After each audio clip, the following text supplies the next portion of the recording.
turn around his business and also unlock more value in the stock that was coming. As you say, those struggles to regain ground in one of his key markets, China.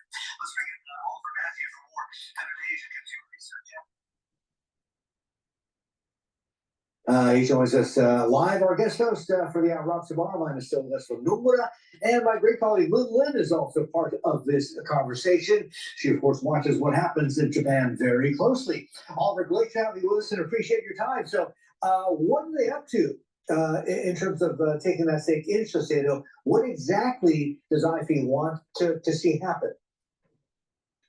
So they haven't made any proposals, so we don't know. But let's step back a bit and look at why you might like Shiseido. So the shares have done incredibly badly over the last couple of years. The headwinds in China and travel retail.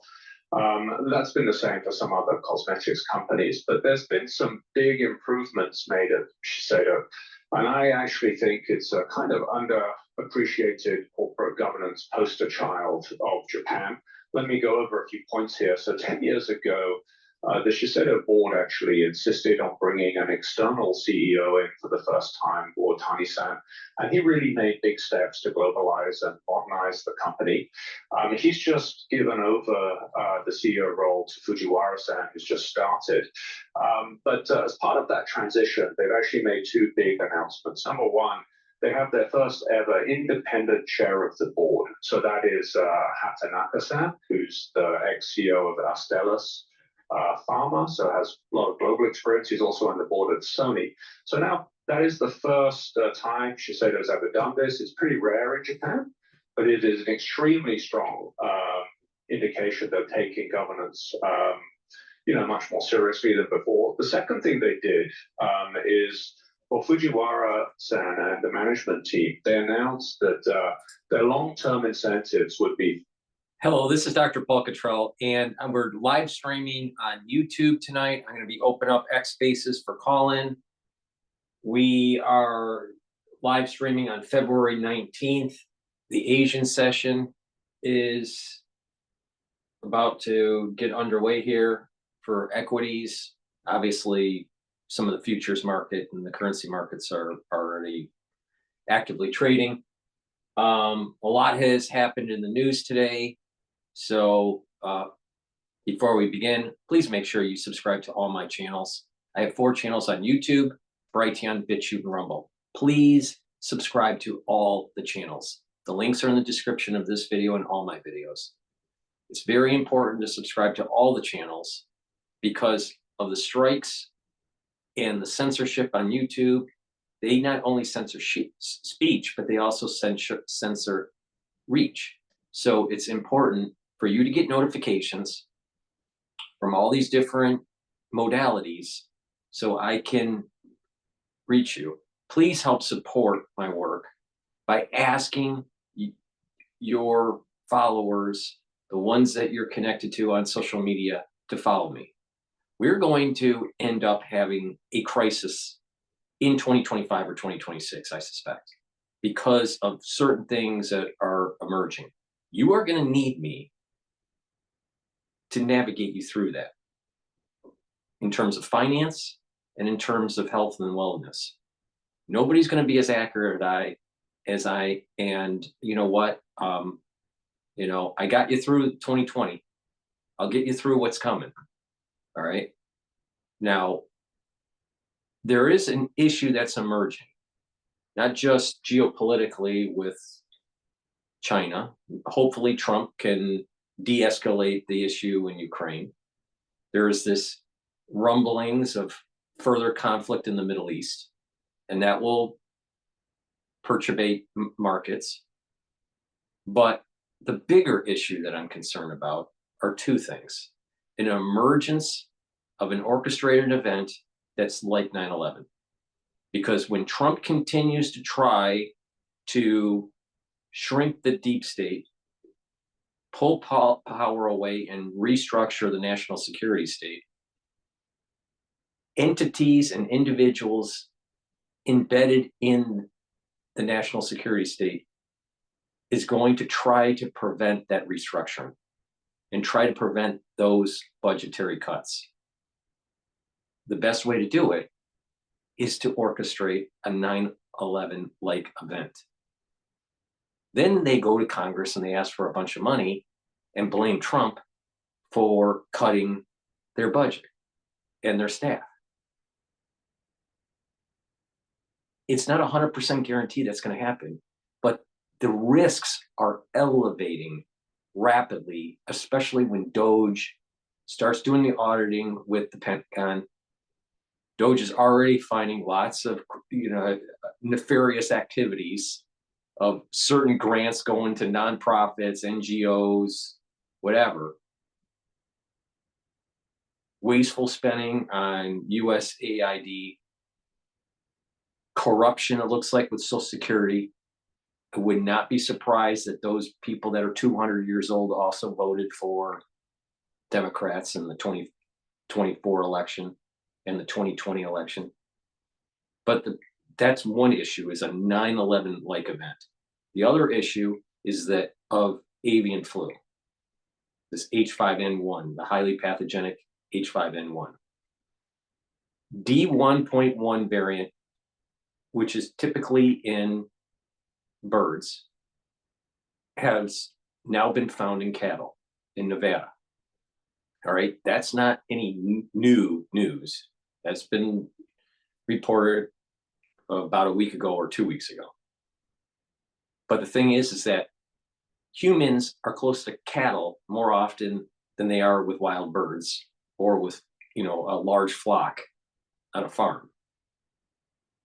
So that human to human, that human to cattle interaction is going to lead to spillover.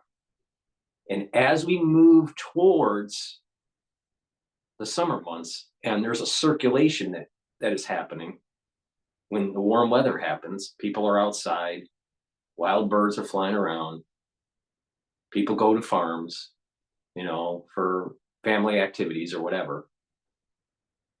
There's going to be a circulation of H5N1. And certain mutations have to take place for it to become human-to-human transmission. It has already been found that this D1.1 was the variant that killed the Louisiana patient. That's important to understand. Now, there's an affinity to the upper receptors. That's bad, because affinity to upper receptors in your lung is one of the mutations that have to take place of many for it to be human-to-human transmission. In that patient that died from that variant, D1.1, it had affinity to the upper receptors, the alpha-2/6 receptors, but with low viral load. So that means the replicase isn't mutated enough to allow enough viral load to be high enough for human-to-human transmission. Another thing is that you have 4 proteins that make the replicase for it to create higher viral load. All right. Well, in some populations, some mutations are a certain way with one of the proteins or 2 of the proteins of the 4 of the complex. But you have to have a orchestrated series of mutations within that replicase to really increase the viral load for humans. Okay, if those mutations take place, that means when a human gets a variant of D1.1 or some other variant of H5N1 that has these mutations, then the viral load will be higher. So now you have the low affinity, or let me rephrase that, an increased affinity to the alpha-2/6 receptors. We haven't had all the mutations to take place for the replicase to allow for high viral load, but that will happen over time, especially during the summer months when H5N1 circulates between species. And then you need to have it really high infectivity for humans, you need the N protein, the NA protein, to be truncated. The stalk, there's like a stalk that can, there's a piece of the protein that can be truncated and still function. They found that when that happens, human to human transmission with influenzas are higher. So the replicase has to mutate, so there's higher viral load. And over time, when there's more circulation of the H5N1 with humans and other animals, you're going to eventually have this higher affinity to the alpha-2/6 receptor. So when these three events that happen, which could happen in the fall of 2025, going all the way into 2026, you could have human-to-human transmission. Now, which celebrity doc are you going to go to get you the information you need? You're going to need me. Trust me, you're going to need me. Now, if I'm gone on YouTube, how are you going to reach me? It's possible that I lose my channels. I've been playing whack-a-mole for 5 years. Who's going to navigate you through when the market crashes? So it behooves you to really pay attention to me. Like, sit down, listen really carefully. Make sure that you subscribe to all my channels, because you will need me. All right, let's go to CNBC to get a little pulse on what's going on in the Asian market. The futures for the S&P 500. Oh, I just lost it. I'll get that number for you.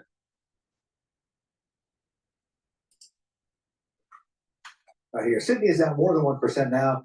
The big fellows, Korea and Japan, Kospi and Seoul is down 2/3, call it. The Tokyo market is off 0.9%. All right, that's going to do it for this Thursday edition of Squawk. On behalf of Mans and myself, thank you so much for watching. Keep it right here. The rest of the market opens just ahead on Street Time. That's coming up next. Keep safe. We will see you tomorrow.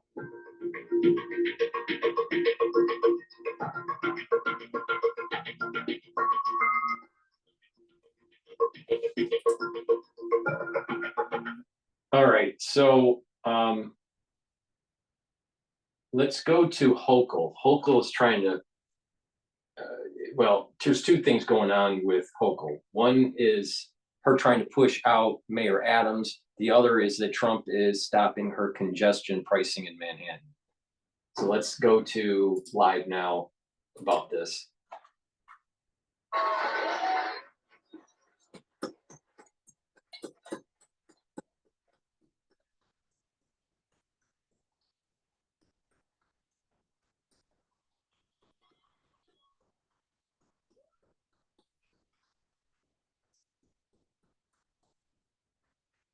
Wow. Thank you, Governor Hochul. Thank you for your leadership on this issue. Simple situation. New York ain't going back. We tried gridlock for 60 years. It didn't work. It cost our economy billions. But you know what's helping our economy? What's making New York a better place? Congestion pricing. So as the governor said, let me just take you through what's happened in the month and a half since tolling began. Traffic was down 9% in January. 1.2 million fewer vehicles entered the central business district. And that meant bus speeds and all speeds went way up, particularly express buses, people coming from areas where a lot of people drive. The cross streets, which are the death zone for drivers in Manhattan, anybody knows that. Canal Street, 34th Street, 57th Street, speeds are up, up, up. The streets are safer, half as many crashes, and that means pedestrians are not getting injured and killed. But this is a governor who talks to me about the economy. There are fewer cars, but there are more people coming to the central business district. That's what you want. That's what you want. And the central business district areas have had a surge in pedestrian traffic, office workers, tourists, shoppers, that far outpaces the rest of the city and the rest of Manhattan. And Small thing, we heard a lot of people, oh, no one's gonna come here for dinner. Restaurant reservations up 7% since congestion pricing, far outpacing the other cities on the East Coast. Broadway is humming. Gross is up 25%. Audience attendance up 20%. Yellow cabs were concerned. They've had a hard time before COVID and during COVID. Their trips and their tips are up 10%. Their yellow cab drivers are seeing a lot more money. And a small fact that might, I don't know, interest President Trump, commercial office leasing in the month of January 2025 compared to 2024, up 61%. Is that a vote of confidence? People want to be in New York. People want to come to New York, and they're signing leases. New Yorkers are seeing the difference. As the governor alluded to, there was one poll, major poll that it found that 6 out of 10 voters say President Trump should allow us to keep congestion pricing. And interestingly, 7 out of 10 drivers, the people who regularly drive to Manhattan, are saying this is good. This is a good deal. And they are saying keep congestion pricing. So it's mystifying that after 4 years of environmental study, a 4,000-page environmental review, that the US DOT would seek to reverse course. So we're doing, I just want to reinforce what the governor said. We're doing exactly what the federal government asked of New York and everybody. We're doing a thoughtful local solution. I thought the Republican Party was in favor of local control. I thought the Republican Party was in favor of local control. And so, as you said, Real World New York, a new episode, tells you at our density, 9 times Phoenix or Houston, one of those Sunbelt cities, we don't have enough room to have everybody come to our streets in a car. We just don't have enough room. So, as the governor said, within moments of receiving that letter, we responded with a lawsuit which says, number one, we're seeking a declaratory judgment that this is not proper, and number 2, we're not turning off the tolls until this is approved.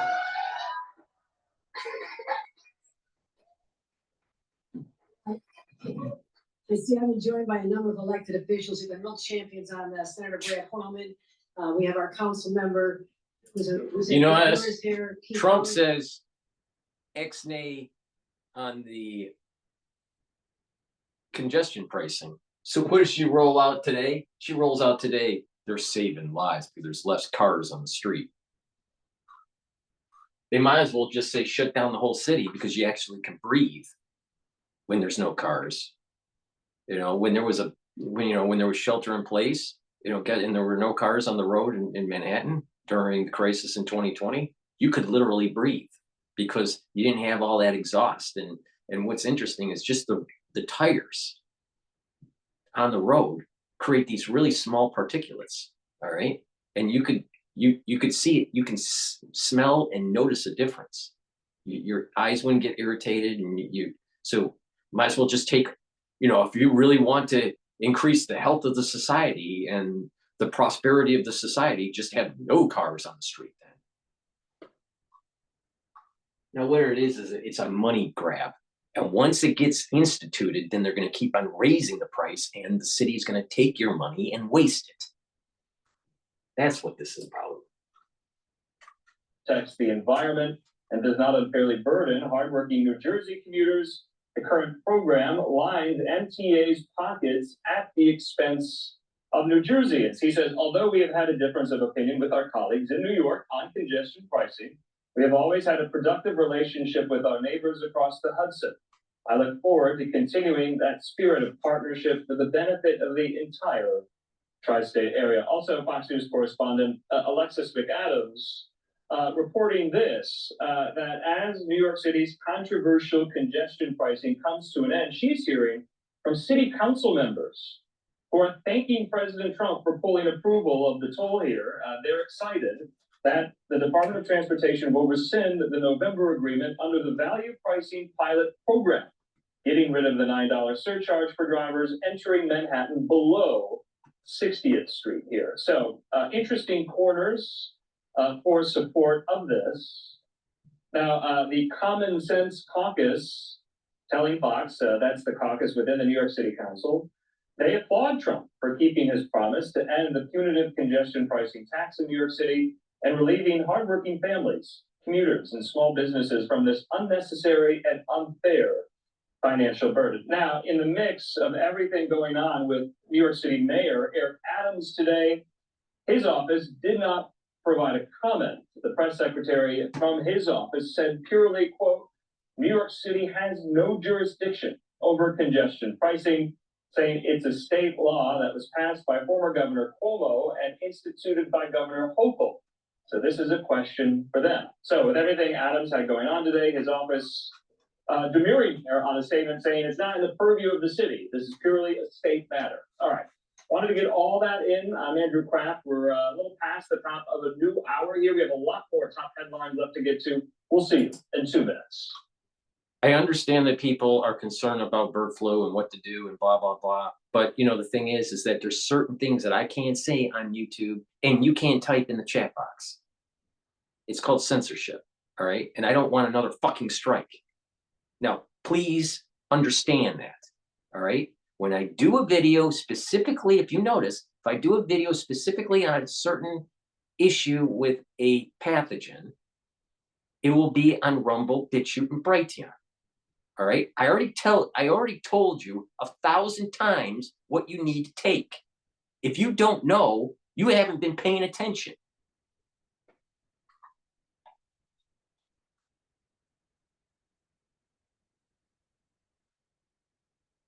People need to start using some common sense on the way the censorship works on YouTube.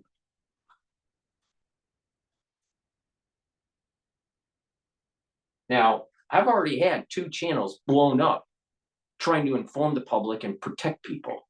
And guess what? No one cared. No one cared that I lost one channel that was just under 10,000 subscribers. I've been bled dry every time I post on the large channel, which is the feed right now. And yeah, I'm a little pissed off about it. But the public that I helped to save didn't seem to want to step up to the plate and help me. No, you'll listen to and help other celebrity docs. Meanwhile, who really told you what was really going on and was the most accurate and what to do? That had the most comprehensive protocol.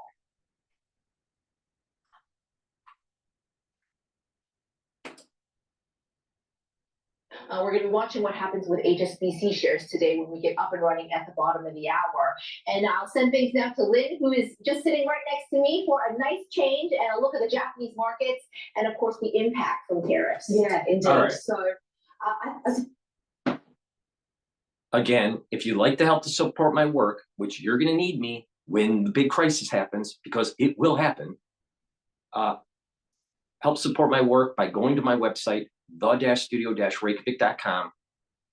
Donate through Stripe, PayPal, or buy me a coffee. You can be a paid member to my Patreon channel. I have literally thousands of videos on all these fucking channels to tell you what you need to navigate through these crises. For free. It's not through a paywall. For free. But you'll support people that put a bunch of stuff on Substack behind a paywall. You'll keep on increasing the viewership of these celebrity docs that get it wrong, like continually. So help support my work by donating on Stripe, PayPal, or buy me a coffee, and be a paid member to my Patreon channel. It's through the people that are donating and being paid members that allow me to get these videos out for you for free, that literally save your life. And I'm not speaking on hyperbole here. And go to the store, the-studio-reykjavik.com, and take a look at the different products that I offer to help with your health and wellness. I tell you how to stack to improve your health and boost up your immune system. Now, if you listen to me in between the lines, if you listen in between the way I say things, you'll be able to fully understand what you need to do And if you ask me one more fucking time, I'm gonna literally have a heart attack.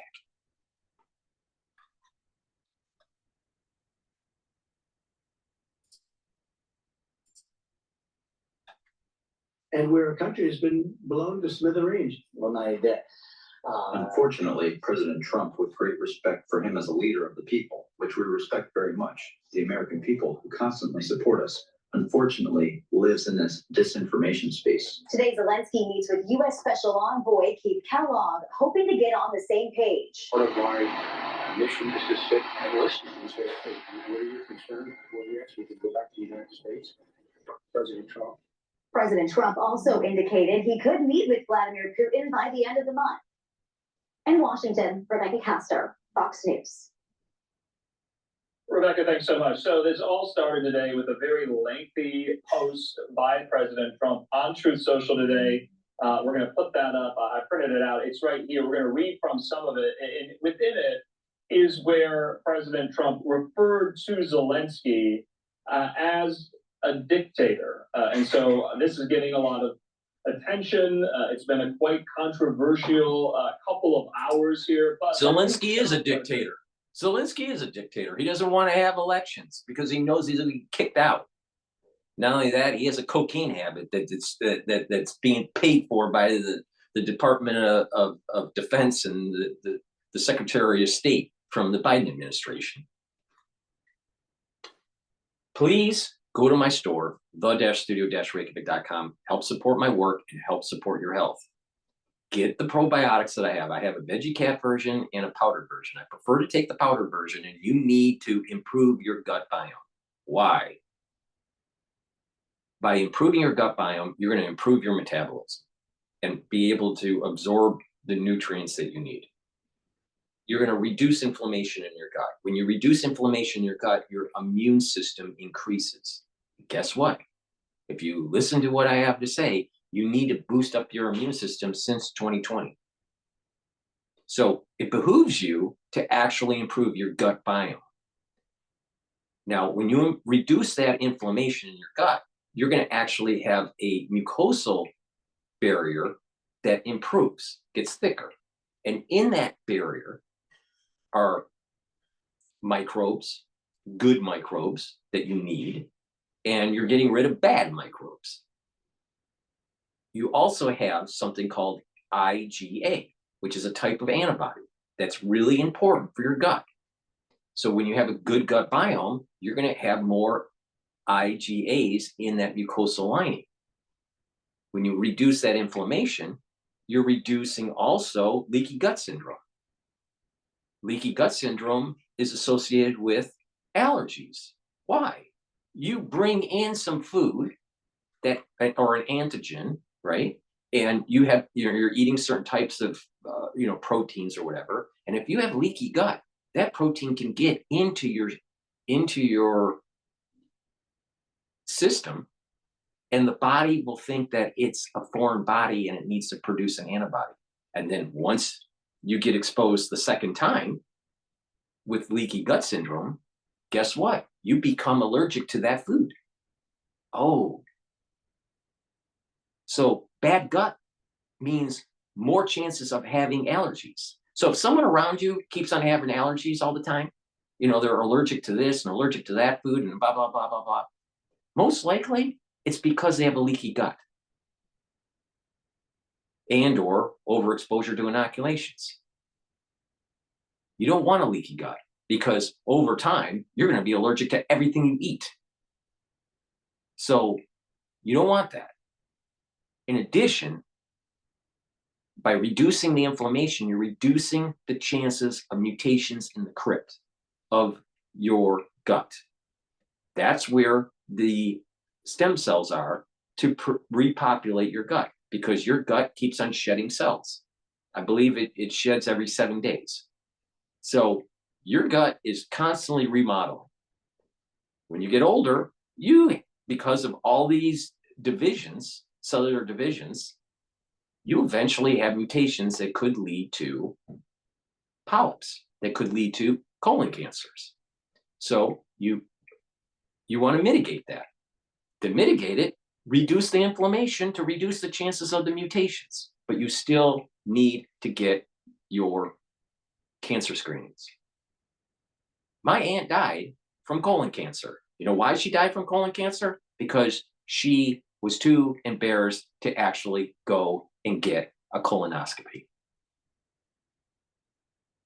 And now she's dead because she had metastasized colon cancer. Do you want that to happen to you? I mean, if you do, then you might as well just turn off YouTube and not even listen to me. But if you really want to improve your health, you really need to pay attention. Cancer screenings are really important. And I should do just a video on cancer screenings because there's lots of them. But with the colon, get your colonoscopy regularly. I recommend every 5 years. Some people say every 10, but because of the crazy stuff that was going on and during the COVID years, you want to have your colon checked every 5 years. Trust me on this. All right. So you really need to calm down that gut, bring down that inflammation. And taking a good probiotic is one great way to do it. All right. And to heal the gut. Now, when you have a better gut biome, you're going to have better skin and hair and nails. When you look at a patient and they have skin problems, they don't just have skin problems. Most likely have a gut problem. Not only that, you're going to improve your metabolism and you're going to improve your detoxification because your gut and your liver communicate. And if you have a poor gut health, you most likely are going to eventually develop poor liver health. Same thing with your brain. If you have a poor gut biome, you're not sleeping well. You're irritable. You have, you most likely have mental acuity issues.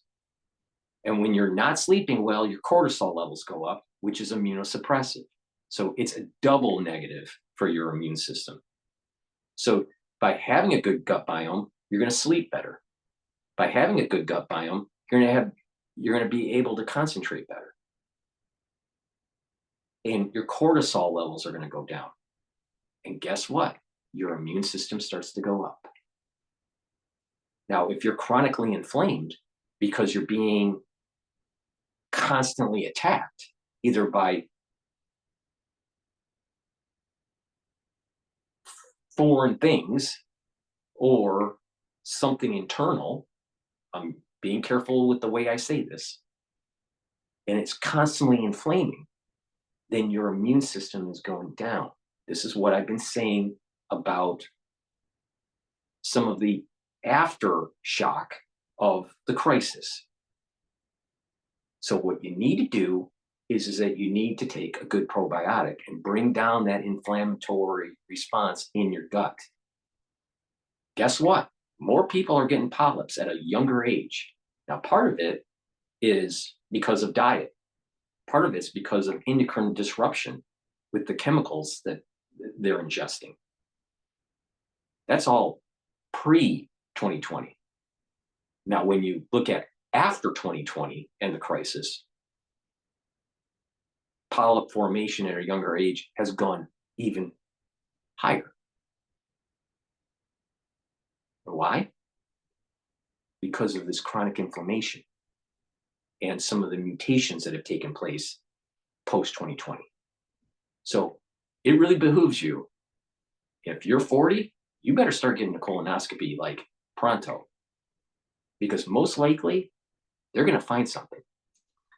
Now, if you don't believe me, roll the dice. You might end up like my aunt. Please go to my store, the-studio-reykjavik.com. Get the probiotic either in the powdered form or in the veggie cap version. I prefer taking the powdered version because I take a lot of other different supplements that are in a powder, and it's just easier for me to mix it in my hummus when I take it for lunch. Please go to my store, get the probiotic. Make sure you use discount 5. You know why? Because I have premium quality supplements and they need to get into your hands, and you need to take them so you can improve your health and your wellness, slow down the aging process, and navigate through the bullshit that we went through in 2020. Now, guess what? Again, I'm the most comprehensive of anyone on this in terms of what you need to do and what happened. Some people pick only one side of the problem, like inoculations. Other people, pick another side of the problem, only, the wonderful gain of function. No, both of them are a problem. Both of them are. And no one is as comprehensive as the protocol to actually calm down that inflammation, boost up your immune system, how to use the lessons learned in anti-aging to navigate yourself through the crisis that we went through. But you got a lot of celebrity docs that will say, well, just take this one thing or these two things. Wrong, wrong, wrong, wrong, wrong, wrong, wrong, wrong, wrong. It's about stacking, and it's about taking the lessons learned from the anti-aging crowd because it works. It works. All those celebrity docs that you listen to the last 5 years, look at them. Look at 5 years ago what they look like and look at them today. Now look at me and now and compare it 5 years ago. Who didn't age? And many of these celebrity docs are my age or slightly older. Who didn't age? It's Dr. Paul Cottrell. It wasn't Dr. Drew or Dr. Wizard of Oz.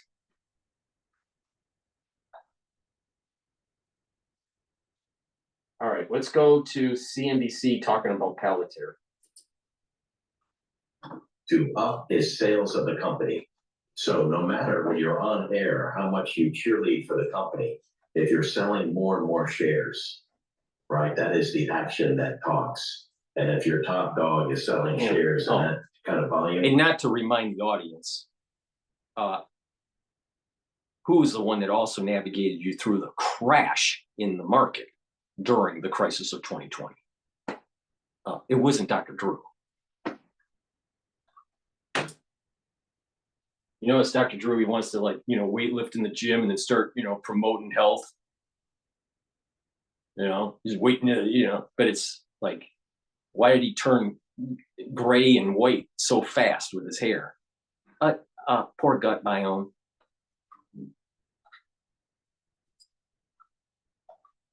Where it is years and years and years until we actually monetize quantum computing. Could be a lot of press releases and some interesting tales told at conferences, but there won't be a financial impact for a long, long time. And if you're going to believe anybody on Wall Street, you might as well believe the CEO of NVIDIA, Jensen Huang, and he said so.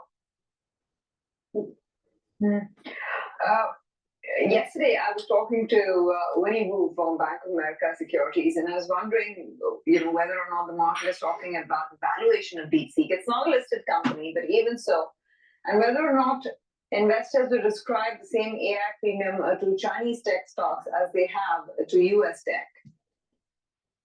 Yeah, these stocks, particularly with the advent and announcement of DeepSeek and the fact that all of the major Chinese tech platforms have already made announcement that they're going to integrate DeepSeek, you see the stocks do very, very well. I, however, prefer the US stocks because overall the revenue figures, either on a quarter-to-quarter or annual basis for the Chinese companies, are still very slow compared to the US counterparts. So I hope they come raging back. I think that the fact that Xi Jinping attended the big tech symposium, is now buddies with Jack Ma and all of the other Chinese tech titans, is a positive sign. I wish him well, but I've been away from the Chinese stocks because of the slow growth for some time. Always happy to change my mind, still away from them. Okay, I don't know about buddy, but managing the optics for sure. Now, I help people through the crisis in 2020 with the financial, how to financially navigate through it. I'll tell you how to financially navigate and make money on Bitcoin, and it's not buying Bitcoin. There are two ETFs, BITO and BITI. And you can long it and you can short it. And you play the swings of the market. If you play the swings of the market, you'll make money. So the money that I just told you how to make, you should spend a little bit of that at my store and improve your health. Now, did some celebrity doc give you that idea? No, because they don't think like I do. They're not as smart as I am.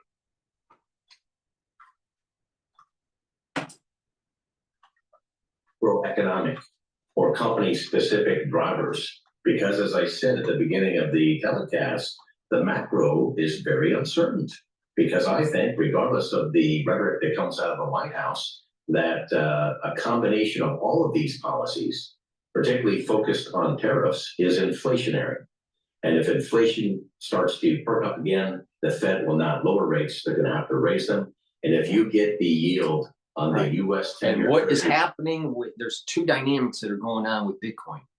If the Fed does not lower rates and weaken the dollar, then Bitcoin will continue to go down, because Bitcoin is starting to emerge in the financial markets as a hedge or a way to play the Federal Reserve.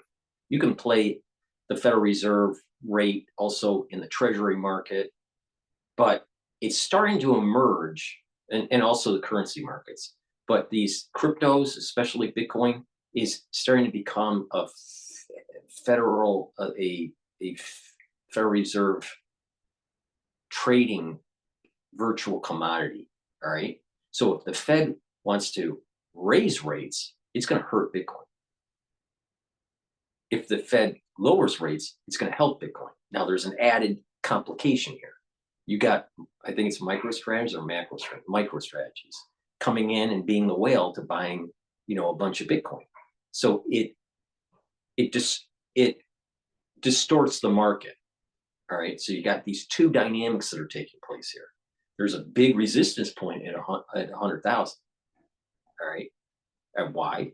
Because in the financial markets now, because of the ETF wrappers, you got traders that are long and shorting. All right. And it suppresses it. All right. So keep that in mind. But it's starting to emerge that it's like a way to trade the Fed policy. All right. Now it's still a bullshit virtual commodity. If you think that Bitcoin is actually going to be real in the real world, it won't be. But the thing is that you can make money in it. All right. You can make money in a virtual commodity. I mean, people are making money on, virtual asset prices of Palantir and NVIDIA.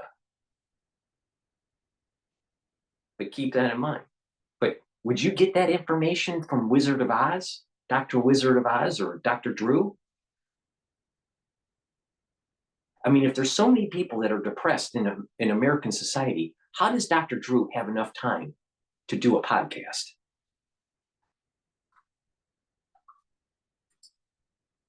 All right. Let's go to live now about Zelensky being a dictator here.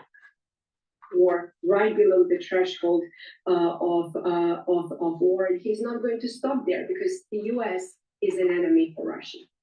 Lastly, I want to talk about the money and the support the United States has provided. In that very Truth Social post that President Trump made, he said this: the United States has spent $200 billion more than Europe, and Europe's money is guaranteed, while the United States will get nothing back here.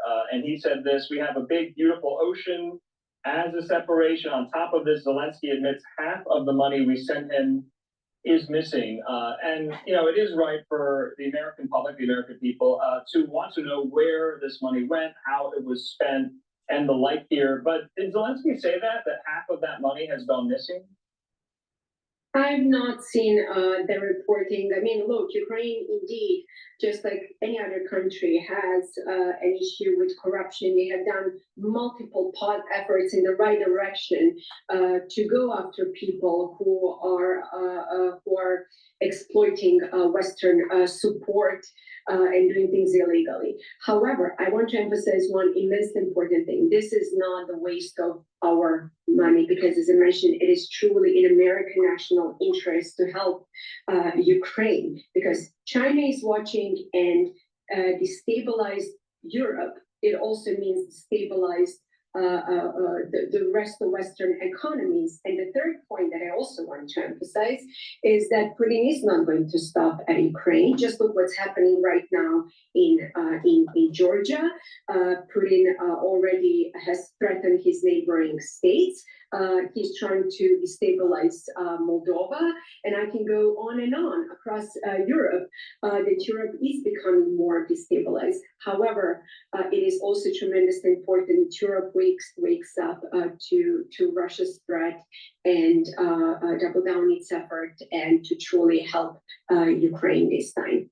So just lastly, and this is somewhat of an open-ended question here, but that's where President Trump's language is going. And I'm going to pose the question to you. How do you convince the American people that it is in the United States' interest to keep supporting Ukraine? What's the argument?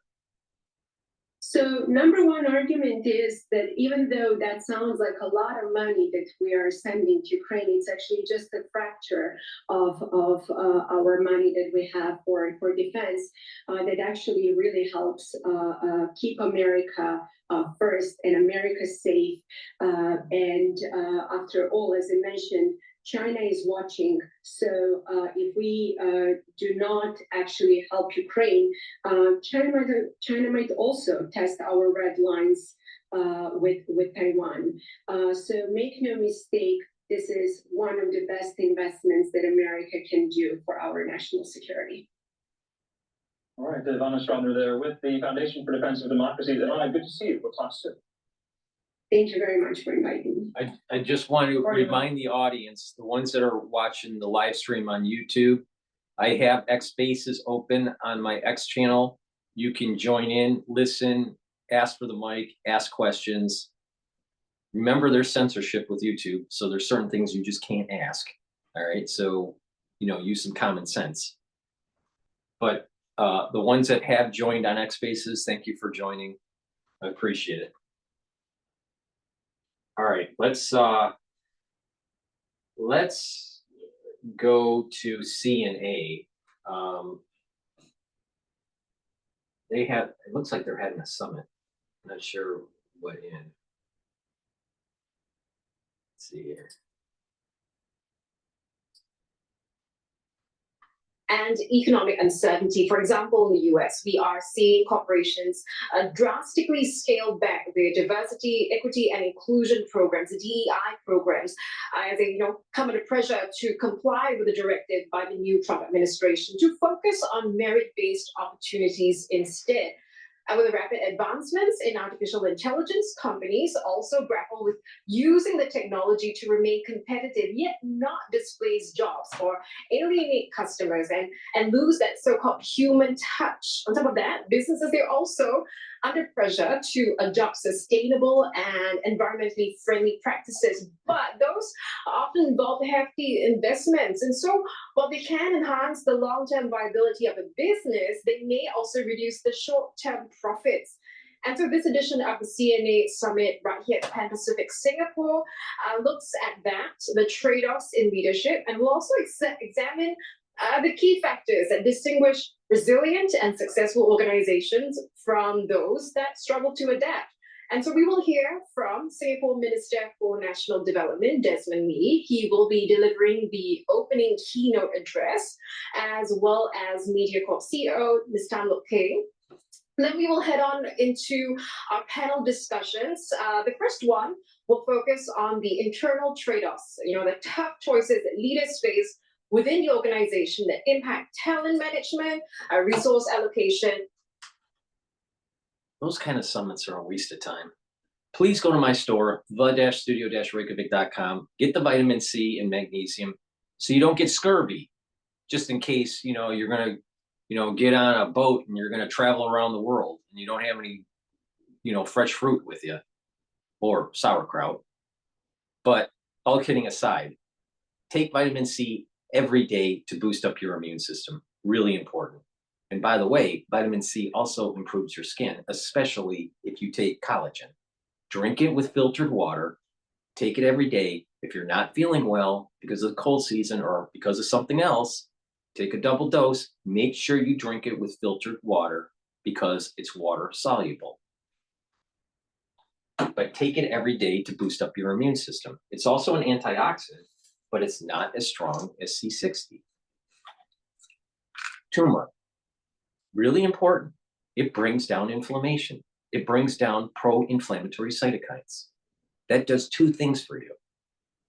By bringing down chronic inflammation, you're helping your immune system and you're helping your cardiovascular system. This is also an antioxidant, so it's going to soak up free radicals in your cells and in your bloodstream. So you're not oxidizing LDL. When you don't oxidize LDL, you don't have plaque buildup. Oh, wow, that's amazing how that works.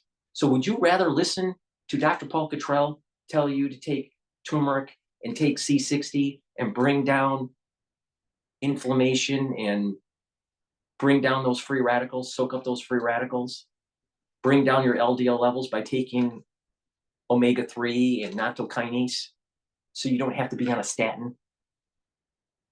Oh, you don't want to be on a statin. They'll Swiss cheese your brain. Please go to my store, the-studio-reykjavik.com. Get the turmeric. This brings down inflammation. It's the third part of my protocol. All right. What's the protocol, Dr. Paul Cottrell? The protocol is real simple. It's 4 pillars. I've modified it. The first pillar is taking max 35 or max 14 to boost up your immune system. The second pillar is to take C60 to soak up free radicals. Why C60? Because it is the most potent antioxidant you can buy. And the third pillar is to take turmeric, ashwagandha, and lignans to bring down inflammation and to boost up your immune system.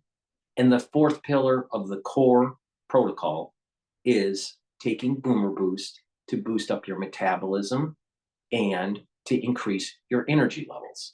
Because when you have energy levels, your cells will have the energy to perform better. And you will move around and you won't atrophy.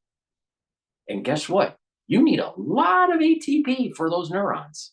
You need a lot of ATP to have a healthy immune system. You need a lot of ATP to have a healthy endocrine system. You ever wonder why your endocrine system starts to go to shit when you get older? Well, it starts with ATP. Please go to my store, the-studio-reykjavik.com, and get the turmeric. Make sure you stack it with ashwagandha and lignans to get the max benefit.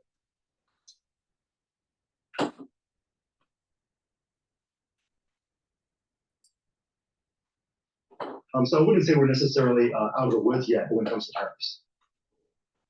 No, not at all. But how do you see it panning out through the course of this year? Because, there's different deadlines for different regions. So Mexico and Canada end of this month, 1st April for reciprocal tariffs. It's a bit confusing.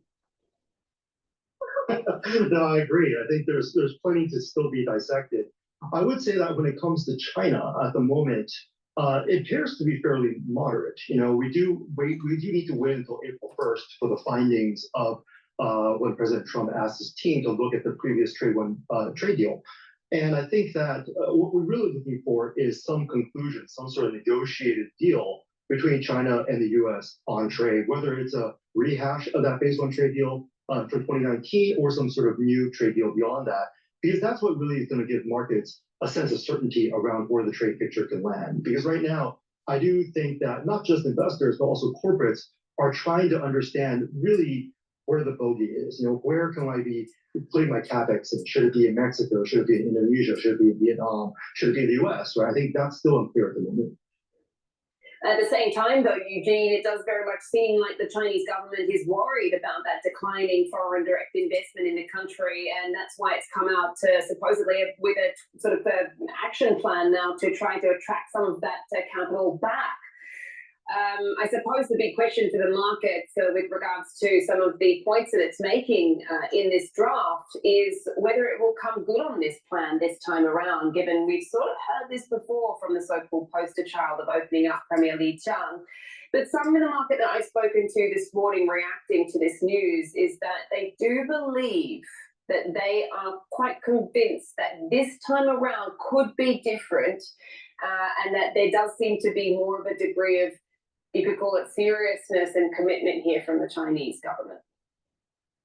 Yeah, I think that is probably likely in the sense that the trade picture this time around is different than it was, you could argue, 1 or 2 years ago, mainly because with the inauguration of President Trump. Now, some people would say, you know, Dr. DrPaulCottrell, you know, should we really worry about China? The economic viability of China could be an indicator if they're going to make a move on Taiwan. All right. If there's some instability in the CCP and with President Xi's command of the country, he may want to flex his muscles and push forward with Taiwan. All right. A lot of countries, when they start having economic problems, they have a tendency to, you know, overreach and, you know, accelerate some of their strategic plans because they're afraid that they may not if their economy continues to, you know, dwindle. That's a big problem. All right. So paying attention to what's going on in China is really important, extremely important. Now, economically, they're not doing too well. Now, in terms of Bitcoin, it's trading at around 96,000 a coin. Now, what I want to do is I want to transition to Trump's cabinet pick here. Lutnick, yes it is. On some of these cabinet confirmations here, let's put them up. We compiled them as well. That, remember, just yesterday, now the new Commerce Secretary, Howard Lutnick, was confirmed 51-45.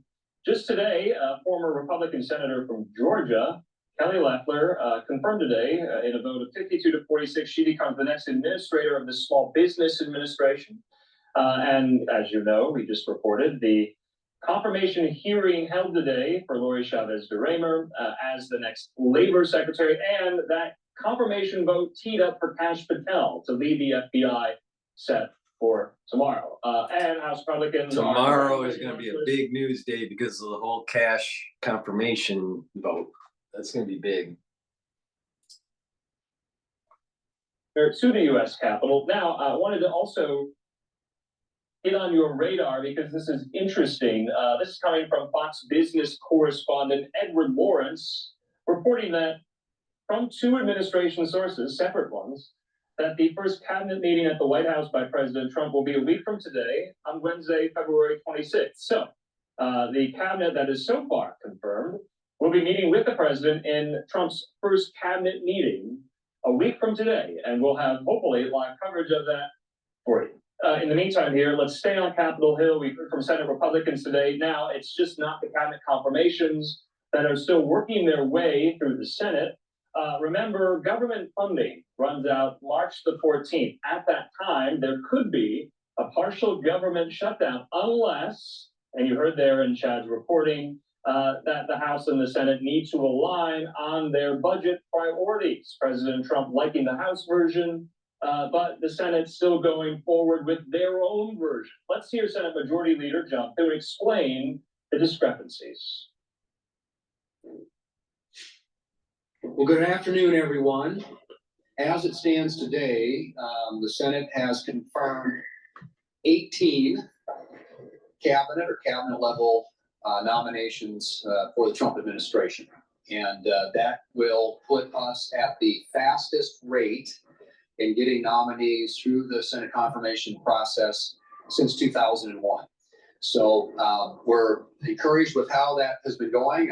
We owe that to our colleagues who've been willing to step up and are very committed to getting them across the finish line, despite, I might add, a lot of Democrat resistance. They've tried to make it hard, but as we just continue to grind through the process, we've been successful in getting 18 done, and tomorrow we'll do Cash Patel.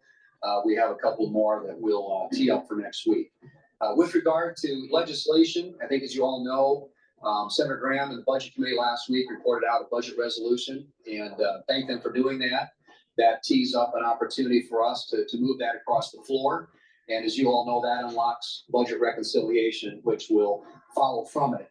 And this particular budget resolution, I think, as you know, addresses the president's priority, top priority, which is securing the border and implementing and putting in place his immigration policies, rebuilding our military, and creating energy dominance for this country. So it's focused on those three things. It's focused on the border. It's focused on national security. It's focused on energy. The House, as you know, is working on a different budget resolution, and we certainly wish them all the success in moving it. We will work closely with them. More power to them. What they're trying to do is get the tax piece of this done and done quickly. And obviously, we all want to see the president's tax priorities addressed, which is making not only the tax 2017 taxes, extending them, but making them permanent.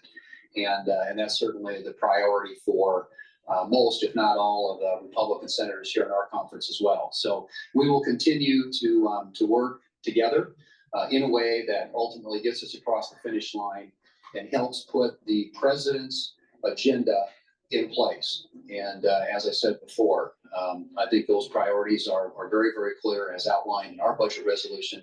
And coupled with what the House is doing, I think we're on a good track to achieve success. And if we achieve success, that's going to be a good thing, not only for the president, but for this country. Questions? Leader, are you defying the president by going ahead with your own budget plan when he pretty strongly endorsed what the House was working on? Well, I think he's made it clear for a long time that he would prefer one big, beautiful bill. And we're fine with that too. If the House can produce one big, beautiful bill, we're prepared. I'm not sure omnibus bills are great. I'm against omnibus bills. Please go to my store, the-studio-reykjavik.com. Get the vitamin D3. Why? D3 helps to absorb calcium, but it also helps as a gene expression cofactor. That means that when your cell needs to express certain genes, it needs D3 as a cofactor. In addition, D3 is needed to get cells to go into apoptosis, especially if they've been infected. I've been saying for a few years that certain infections will shut down the innate immune system and prevent cells from going into apoptosis. That's the reason why you need to take vitamin D3 during the cold season.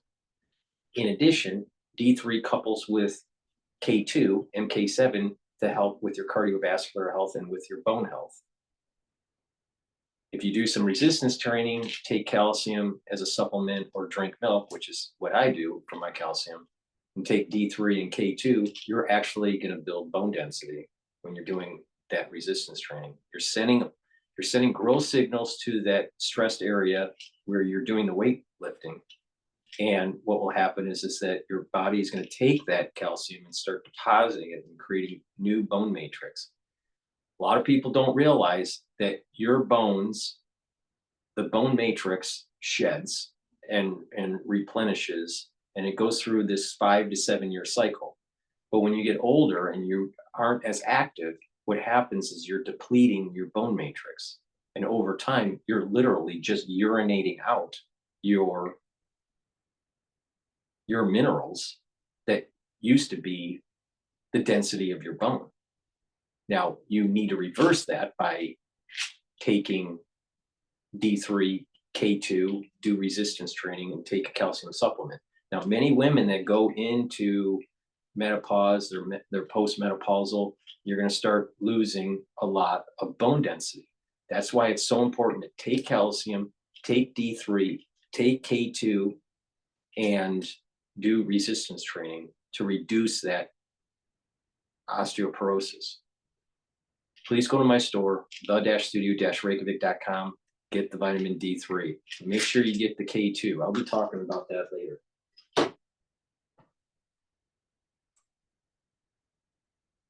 All right, let's, I want to go to RT. A lot of people don't listen to RT anymore because YouTube shut them down.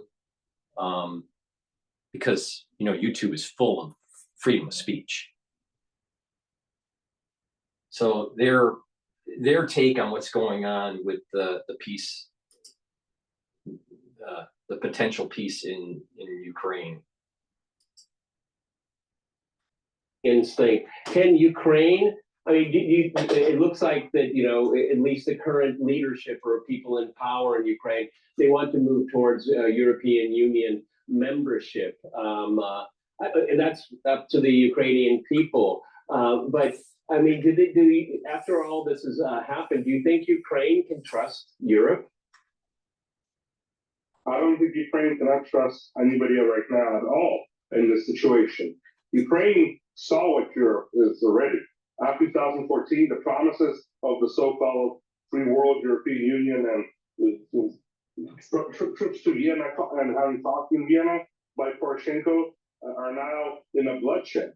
And Ukrainians understand that they need to just be where they are and be left alone. And this is what the Trump administration needs to understand, and the Western world. Ukraine has to be left alone. If Trump really wants peace, he needs to start acting on it and start getting all the U.S. intel groups out of Ukraine. There's more than 16 of them in Ukraine who are preparing Ukrainians for war, who are preparing the Ukrainian military for war, and the so-called Azov and Nazi battalion groups for war with Russia.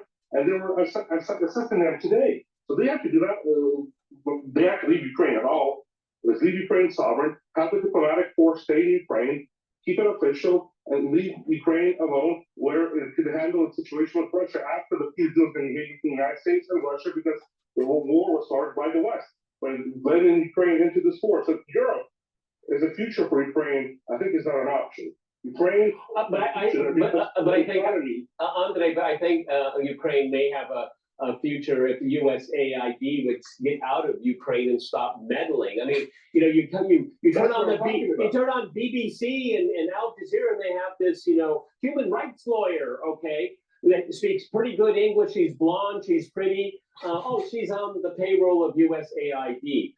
You're not getting the opinion from Ukrainians. You're getting it from the foreign policy blob in the West that actually is against the Trump administration as we speak, okay? And I still want to know how Samantha Powell's ended up becoming a multimillionaire. She used to work for the State Department. She was running USAID, to my understanding. And then all of a sudden she's a multimillionaire. How does that work? Doge, get on it. Take a look at the spreadsheet.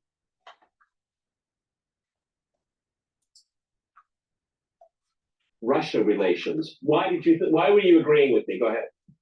Well, I mean, we've had this incredible, unbelievable gap in our U.S.-Russia relations with Biden. And of course, Biden was not a competent leader of our country in terms of speaking to his fellow leaders. We know that. But there was also the very aggressive anti-Russian view throughout the Biden government, throughout the Democratic Party, and unfortunately, throughout the Republican Party. So you had bipartisan anti-Russianism, Russophobia, institutionalized for really over 4 years. So Trump, and of course, Trump was personally affected by this. His first impeachment related to that. And actually, Zelensky's people and Zelensky's government, this is why Zelensky should be very nervous. You know, Trump has some good features, but he also is someone who holds a grudge. He remembers people who have betrayed him. This loyalty idea is very important to him, and it's part of his success.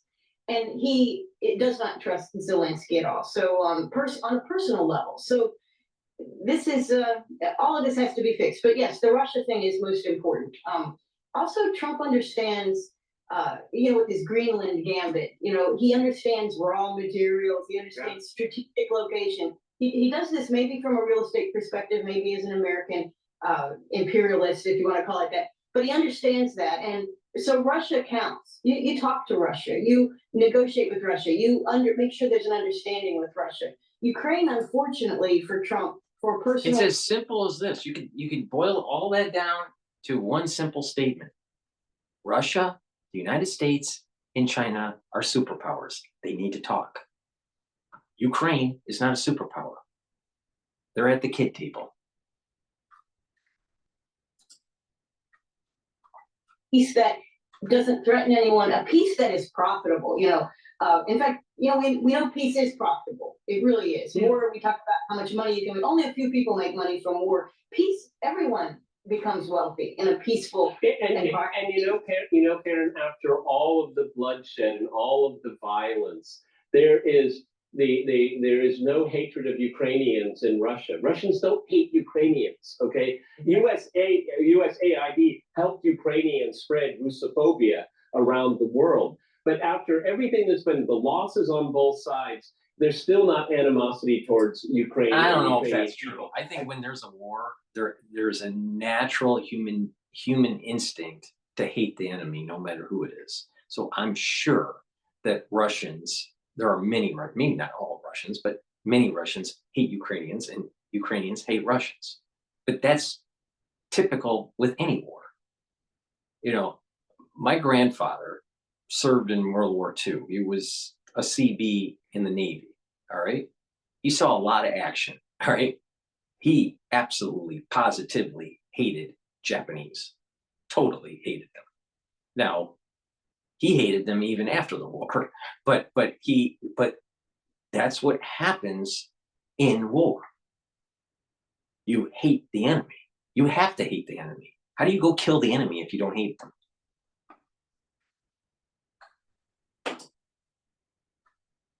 With Russia, with India, to end this, talk about a new security architecture in Europe that includes Russia with indivisible security that benefits all, provides security to all. This is something that Russia's been advocating since the days of the Soviet Union in 1989. Well, all of you, historically, Yalta is a betrayal. I'll take Yalta 2.0 in a New York minute if it brings peace, all right? That's all the time we have. Fascinating discussion. I want to thank my guests in Basel, Mount Jackson, and in Salt Lake City. And of course, since he brought up a New York minute, let me push another product.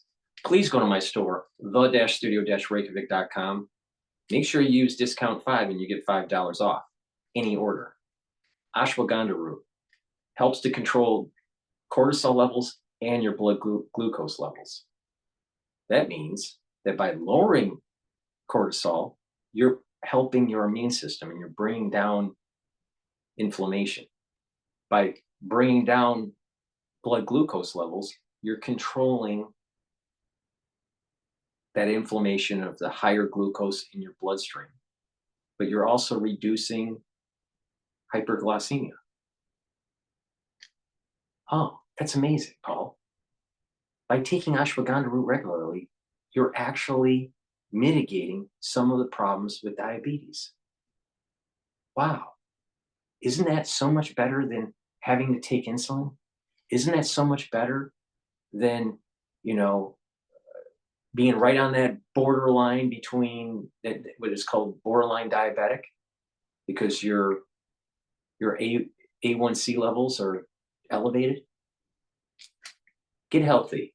Take my advice. Take ashwagandha root, bring down that inflammation.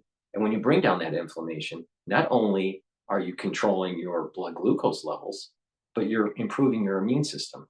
And by bringing down systemic inflammation in your vascular system, guess what? You're reducing cardiovascular disease. You're reducing plaque formation. Wow. Amazing. Isn't that better than being on a statin?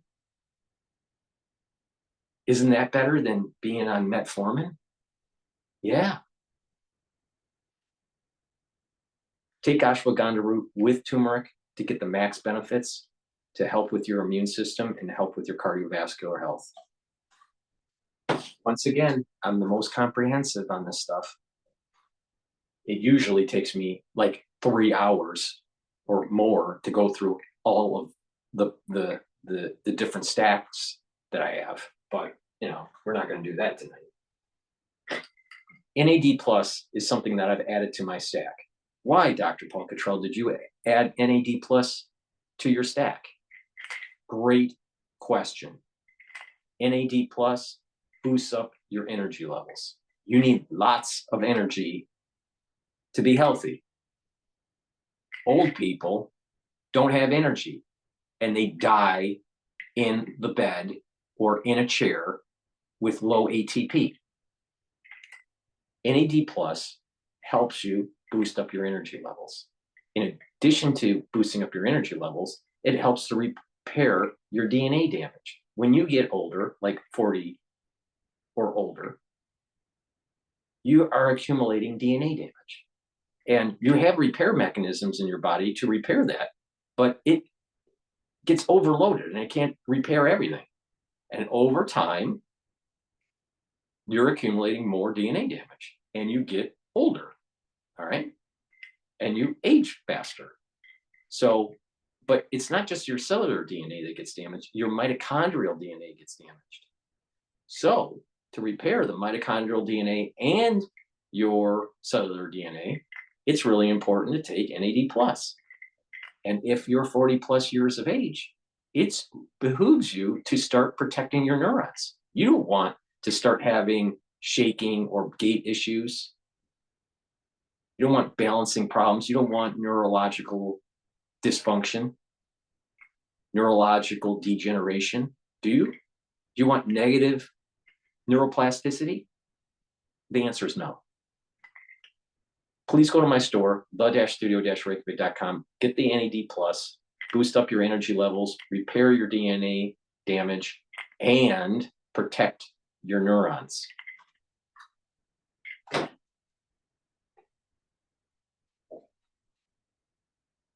All right. Probably I'm going to go to CNBC here. And Bitcoin is back above $96,000 after languishing below $94,000. We discussed the longer-term outlook for the broader crypto space with Eric Anziani, Crypto.com's president and CEO, in a first and CNBC interaction this hour. I'm going to go to Fox Business. They interviewed Ted Cruz about Doge. Texas Senator Ted Cruz of the great state of Texas. Back to the show, Senator Cruz. Welcome, sir. First off, what did you make of the Hannity interview last night with the president and Elon Musk? I'm sure you saw it. Look, I think the president and Elon Musk are an incredibly potent team, and I'm really glad they're both good friends. I know them both exceedingly well, and I think it's very good for America that the two of them have become such close friends and such close partners. You look at Elon Musk, he's the richest man on the face of the planet. He could be doing anything he wanted, including running any of his multiple companies, and instead he's come to work for the American people for free. You know the problem with Ted Cruz, besides that beard of his, trying to hide his big neck because he's overweight? And by the way, Ted Cruz should be taking Boomer Boost to lose some weight, all right? But we'll talk about that later. The problem with Ted Cruz is that he has a lot of money invested in crypto miners. In my understanding is he has positions also in companies like Coinbase, all right? But he is going to be a very wealthy person when crypto becomes more mainstream and there is some regulatory framework that's passed from Congress. So he has always been on the take. Yeah, you know, he's talking nice about Trump's administration and blah, blah, blah. It's going to be through the Trump administration that there's going to be a regulatory framework for crypto. And what's interesting is that perhaps the Federal Reserve ends up buying certain types of assets to stabilize markets. Because guess what? Crypto is not a stable market, not at all. If someone says it is, you don't know what you're talking about because it's highly volatile.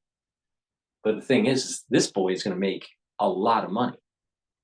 So here again, we have a senator doing everything legally, but has positioned himself to make a boatload of money. And you missed the boat. You can't do that. It's too late. And he gets insider information. Hell, he's voting for the fucking bill.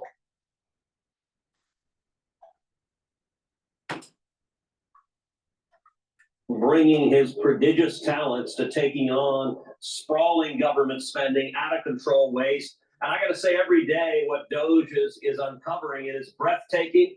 I'm grateful for it. I'm grateful that he and President Trump are working so well together. And it seems like, I mean, look, by Elon's own words, we talked about this a little bit in the first segment, but I want to get your take on it. I mean, he's kind of the hot. Would he be saying the same things if there was a law that was being pushed that you have to eliminate your positions on anything that may be related to a bill that you are passing, and that you can't invest post or pre-bill passage? I bet he'd shit a brick. And believe me, that boy has a lot of shit in him. Tech assistant, but he's also going to be the implementer or enforcer of President Trump's policies, particularly his executive orders throughout the government. And I think that is the most powerful jet fuel enforcer in the history of presidential politics. Well, look, I think Elon Musk is very much a change agent. He is. You think about it, there are 8 billion people on planet Earth, and if you assume intelligence is distributed on a bell curve, Larry, you and I have both known some incredibly smart people. Someone is at the bleeding edge of that bell curve, and I think his name is Elon. I mean, it is, you spend time with him.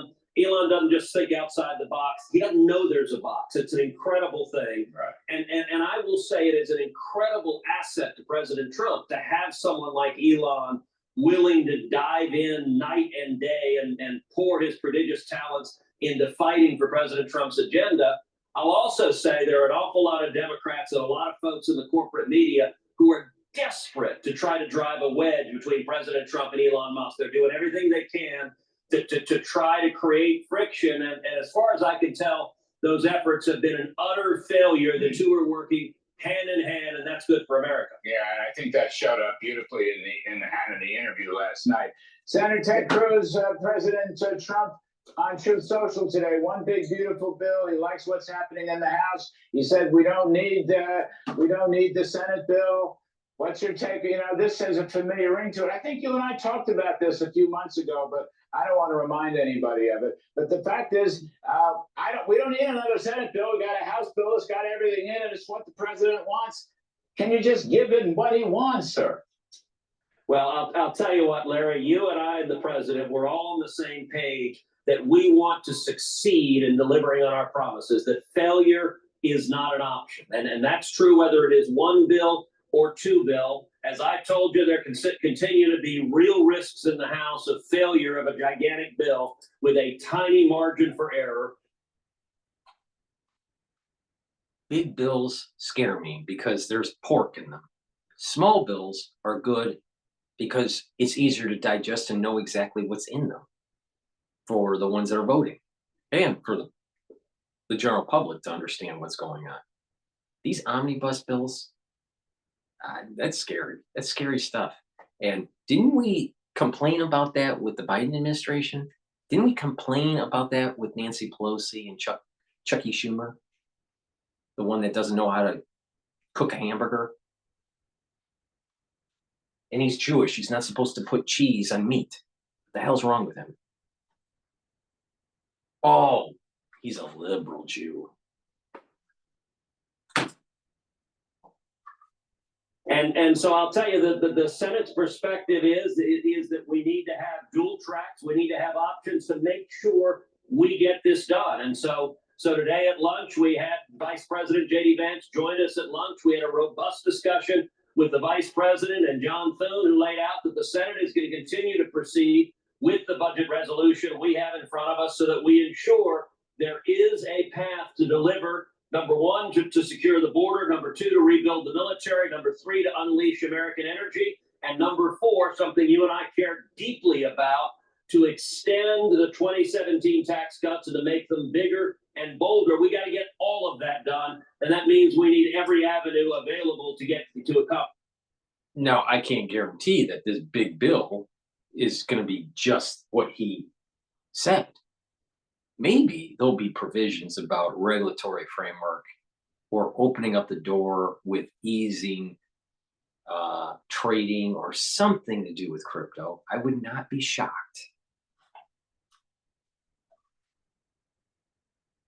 And boy, would he be enthusiastic when he's being interviewed on Cudlow about that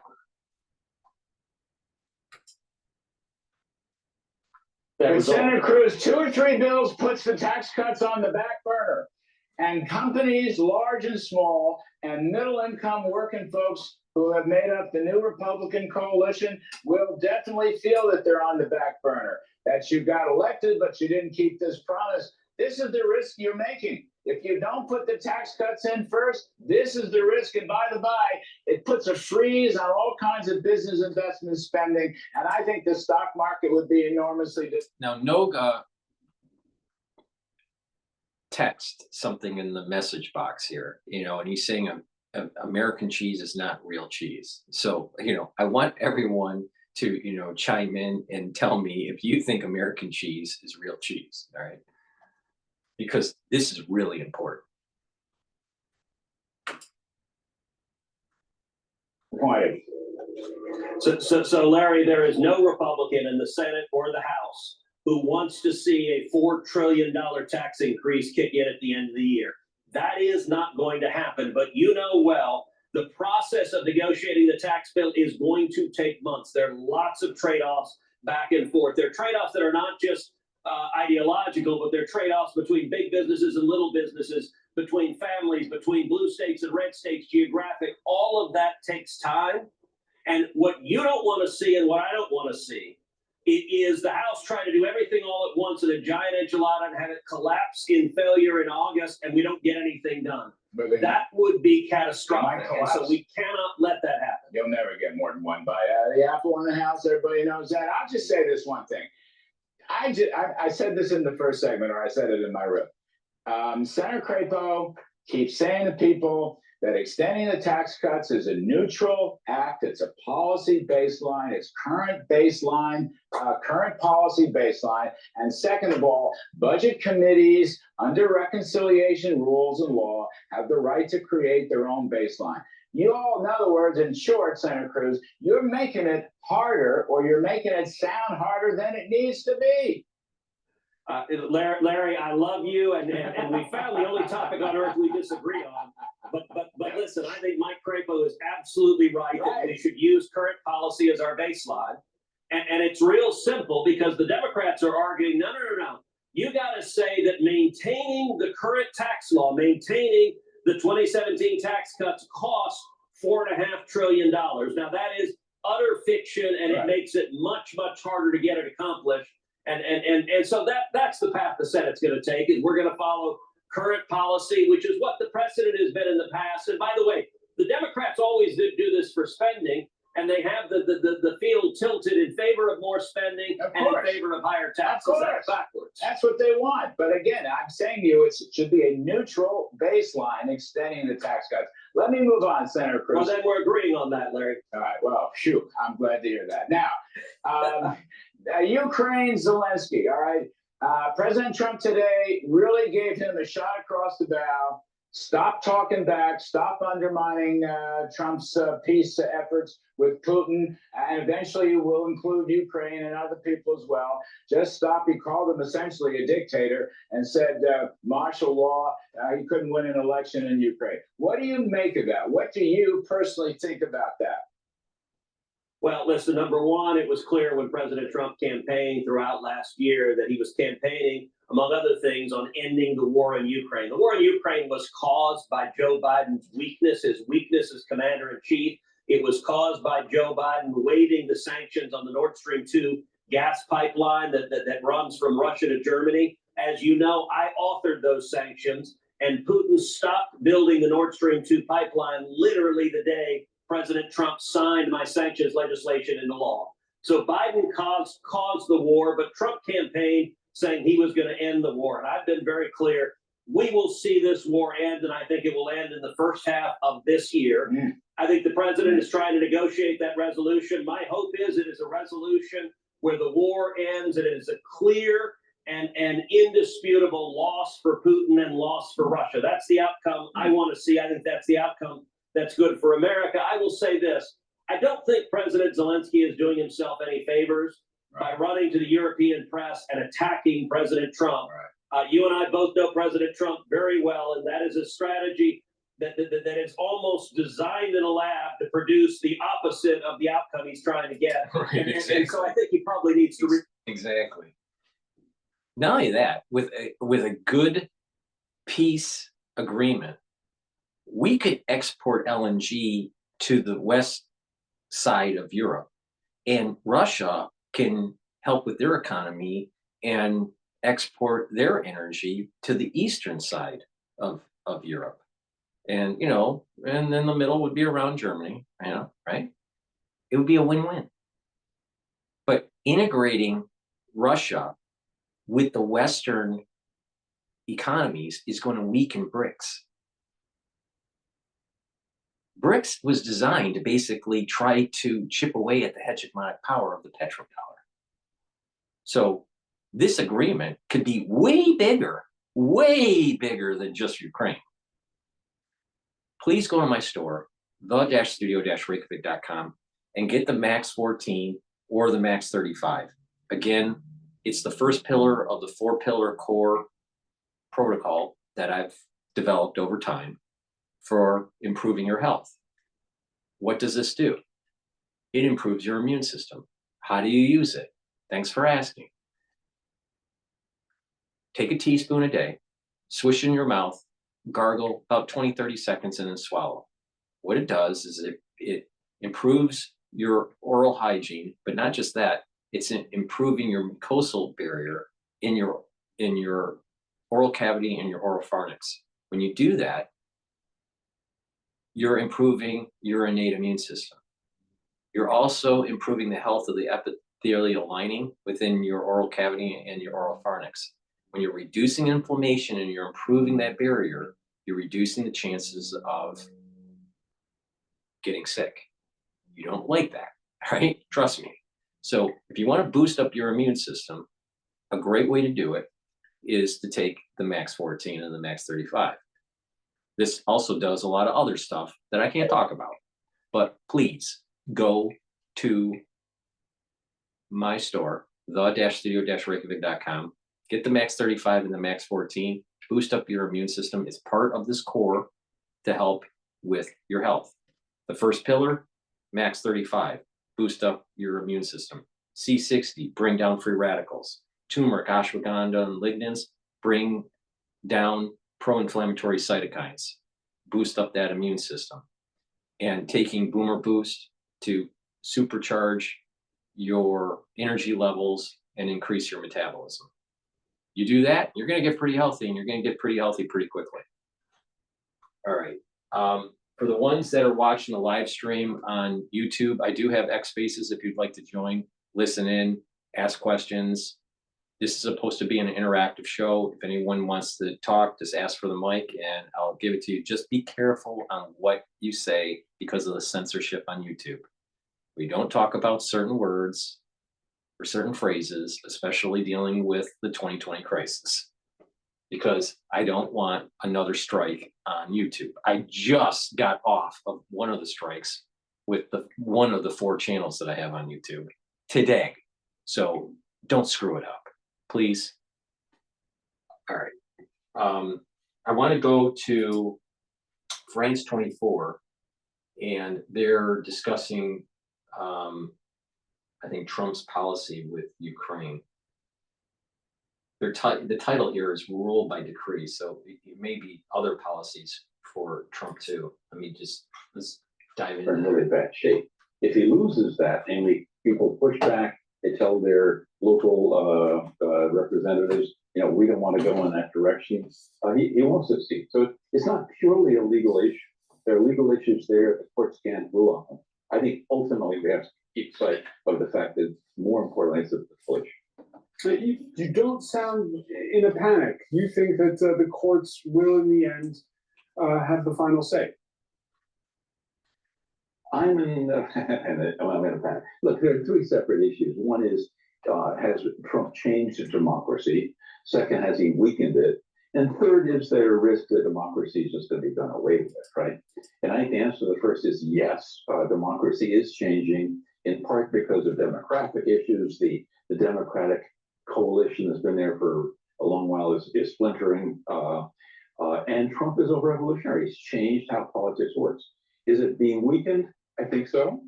In part, though, it's because he's affecting policies that I don't like. And that's not quite the same thing as saying that democracy is weak. Where I'm really worried is his impact on the respect people have for the institutions of government, particularly the courts. The degree to which people respect the This courts. guy is a lecturer at the School of Law at Columbia University and a former federal prosecutor in New York. Davis is his last name. The respect we have for our institutions. And that is a very subtle but really noxious way to undermine democracy. Dan Hazelwood, do you agree? I agree in parts. There's a bunch of things. Frederick Davis wants to talk about the campaign side. I want to talk about the legal side, which is funny. We're both trying to walk in each other's shoes a little bit here. I think it's true that Trump is trying to change and transform stuff. A lot of this is what he told us he was going to try and achieve in the campaign. But people also need to understand this struggle over the powers of the president, of the judiciary, and of the legislature are as old as the American Constitution itself. We're going to go on. The courts are going to win their fights. They're going to issue their rulings. Trump is trying to change things that people thought were law, but in fact were rules that were delegated to the power of the president. As an old school conservative, I've argued for years and years that Congress should be more specific in the powers it grants the president and has it more tailored. I sort of reject the notion that this is just Trump attacking our institutions. I mean, we just had a president in Biden who announced that, oh, there's a new amendment to the Constitution of the United States. Oh, wait a minute. What about the institutions attacking we the people? I mean, let's look at that as a possibility, which I think is highly probable, especially with the national security state. I mean, are you kidding me? What about you having the capturing and the compromising of our representatives in Congress, where they don't listen to we the people, the little ones. They listen to, you know, the well-heeled K Street lobbyists. But it's all Trump's fault.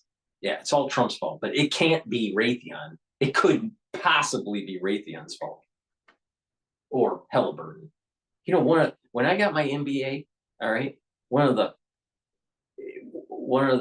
the biggest recruiters that were looking for MBAs at my school was Halliburton. True story. Senator Obama, who incorrectly criticized the Supreme Court to their face at a State of the Union.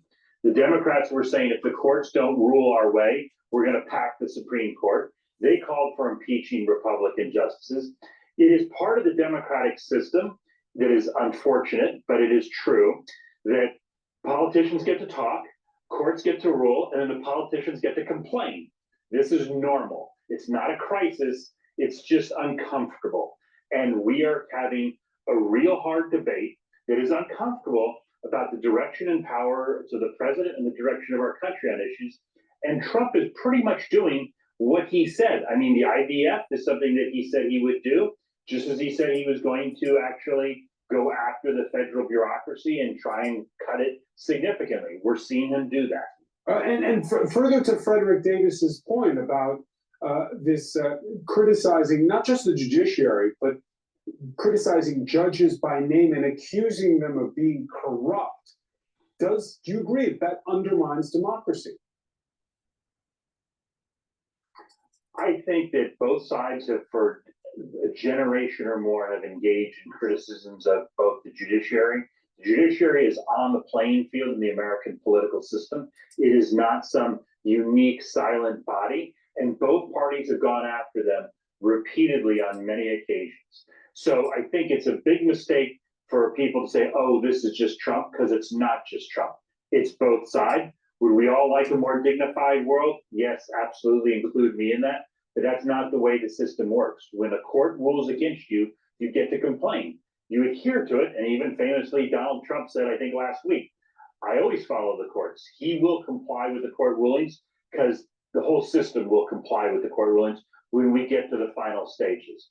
But people need to understand, and I think Frederick Davis probably does this infinitely better than I do, sometimes these processes are long, they're detailed, and we can talk about some of these executive orders and the court challenges going on. They're in some cases actually very complicated technical matters. But you have the old adage, see you in court, but you have to recognize the authority of the courts. Dan Hazelwood, Yale Law School graduate J.D. Vance tweeted 10 days ago how if a judge tries to tell a general how to conduct a military operation, that would be illegal. If a judge tried to command the attorney general in how to use her discretion as a prosecutor, that's also illegal. Judges aren't allowed to control the executive's legitimate power. That shocked people on this side of the Atlantic. Well, and Frederick Davis was just alluding to this point. Actually, there are certain areas where the executive does have power. All right, so we got these intellectuals that went to, some of them went to Ivy League, some of them taught at Ivy League, blah, blah, blah, blah, blah. You want to break the internet? You want to see something break the internet? And the ones that are listening on X Spaces, do you want me to do something that will just break the internet? All right? Do you? Let's do it, right? Let's break the internet. I'm going to play. I said that I was going to do this, but there is this rabbi that is very interesting. He's an older guy. He has a Ph.D. in psychology, but he's also a rabbinical rabbi, ordained rabbinical rabbi, right? And he is Orthodox. He has a very interesting take on current events and how it kind of parlays into, the Bible and prophecy and all this. So he just released something where it's titled "The Messianic Contributions of Elon Musk." So we're going to break the internet here. All right, we're going to play this. But before we do, let me just quickly talk about two supplements, and then we'll start playing. Please go to my store, the-studio-reykjavik.com, and get the vitamin K2. This helps with your cardiovascular health and your bone health. Stack it with D3 and do resistance training. Take some calcium supplements or drink milk. I drink milk for my calcium. I've done that, for, more than 50 years. And do that resistance training and build your bone density. Really important for guys, but also for females that are postmenopausal. You're going to lose a lot of bone density if you don't pay attention.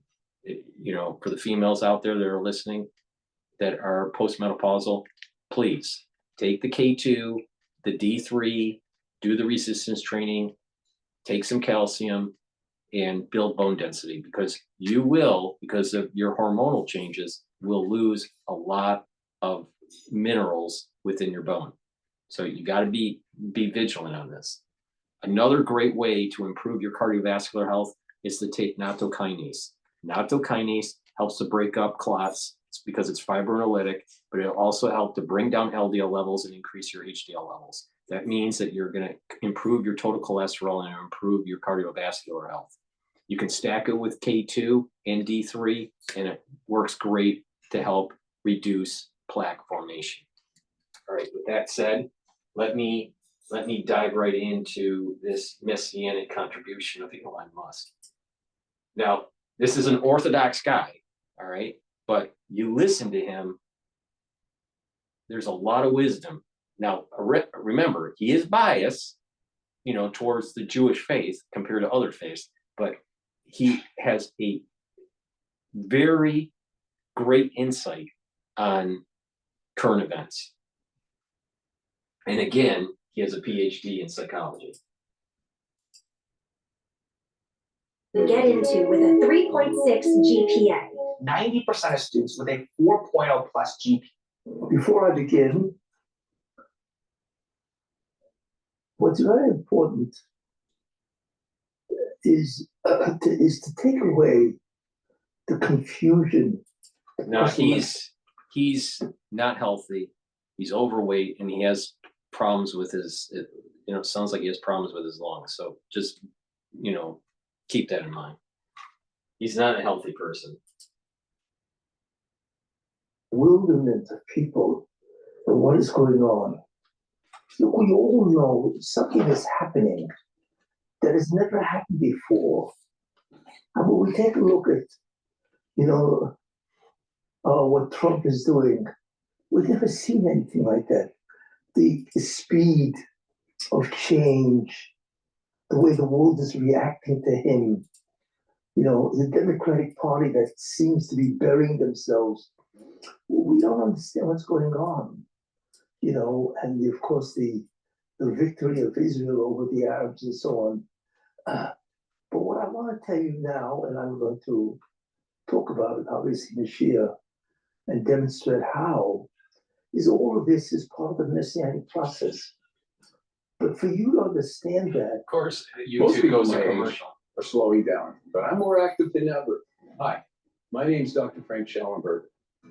I'm 77 years old, and but for you to understand that, you need to understand why and how. And there's certain things that I am going to talk about tonight. Actually, it can actually be called a revelation. Stuff that you've never heard of before, and I'm going to talk about it tonight and reveal these ideas. And that will explain, believe it or not, things which probably will shock you, right? Once you really begin to understand the depth of what the Rebbeinu Shalom is doing and so on, as you will see. Before I begin, all right, now he's going to do some prayers for people that are sick. Success. So let me just go past that. And Shlomo Leib, Ben Fega. And also, place to begin, of course, is to see the big picture first, the context in which everything fits. Once you have that big picture, then of course things fall into place and they are logically justified by that what's called big picture and so on. So if you recall, there are three major ideas that redemption is really all about. These are the three major stages of what is called the redemption process or the Messianic process. One, and they will occur sequentially. The first idea is that evil has to be eradicated. It has to be obliterated, annihilated. Basically, it has to be removed, obviously. As long as it exists and as long as it has power to do what it wants to do, there's no such thing as redemption. Now, I'm not defining evil, obviously. I don't want to go that far afield, but we know what evil is, and it has to be eradicated. Then the second stage of redemption is that there has to be a change of being. Now, obviously, I'm jumping because we could say the second stage is where the exile ends and the Beis Hamikdash is rebuilt and the Shekhinah returns. That's all true, and that's all part of the stage after evil is destroyed, and so on. But I'm jumping ahead to a major stage, and that is that being has to be changed. Okay? In other words, I mentioned this, I gave a whole share about this. Being changed means you go from being a physical body with what is called Zoyama to a physical body without Zoyama. That's like Adam Rishon, before the sin. That is in the Messianic era, after Tchias HaMesim, resurrection of the dead. And then you become spiritual. You actually become a spiritual being, which we've talked about. And then after that, you become a divine being, which is the era of Olam Haba. But the main idea is that your being changes, and so on. That's a very important idea. There's a second major change of redemption, but that type of redemption is already beyond what we can envision, and so on. And the third major change, which is concomitant with a change of being, and it's probably the greatest of all changes, because really that's what it leads up to, is a change of consciousness, awareness. What do we really know? What is our reality perception, right? Consciousness. And obviously we go from a state of many beings or multiple beings, and we realize in the end that there is only God, right? Besides God, there is nothing else. And not only did we realize that in whatever form we will be thinking in the Olam Haba, but we actually experience God as as a being that it's the only thing that really exists. And we actually experience that. And we don't even know how that happens or what it means. But that is the ultimate consciousness, and so on. Anyway, so this is the three major steps that takes place, and it defines the redemption process. Okay, now. Oh no, we're embarrassed. We screwed up. Our warehouse is overloaded with survival food kits, but our mess is your gain. You win. Because right now. Okay, now, going more into the individual steps, obviously I'm going to leave out the last two, is the concept of evil. Okay, and that is divided into substages. One, evil has to be removed, and I mean really removed. The actors, the players, the bad people, or evil in and of itself, even by good people, has to be removed. That's number one. Not only does it have to be removed, but it has to be replaced with good. You see, and good means to be concerned, which is interesting. Good means to be concerned with enhancing and improving being of oneself and of others. That's what the good basically really is. But in any case, evil has to be replaced with good. Then the third part of that is where the good itself has to reach a higher level. So once evil is gone, and then there's good, then the good itself has different levels, okay, of intensity and form. So it has to elevate, and you go from, from a low amount to a much higher amount. So I would say that's the third stage. And the last stage is something which is very interesting, which will happen, by the way, is that the concept of evil, or the idea of evil, will be removed from creation. That means you won't even be able to think of evil. It doesn't exist anymore as a concept, right? That negative idea, that negation of good, won't exist. So you can't be evil because you don't even know what it is. You cannot imagine that type of behavior called evil. And that will only happen, obviously, after the Zohar, after the Tchias HaMesim. Because when the Satan dies, which he will die, or certainly he will cease his operations, then what that means is not that something ceases, but the ideal, the concept lingers on. No, the concept doesn't exist anymore. So you cannot even imagine doing it because you cannot conceive of it. And we don't even know what that means. But God, just like who allows evil? Well, God created the possibility of evil. You see, that itself is a nivra, is a creation. So what God do is he will remove it. He will yank it out of creation. And guess what? If he does, you cannot conceive of it. Right?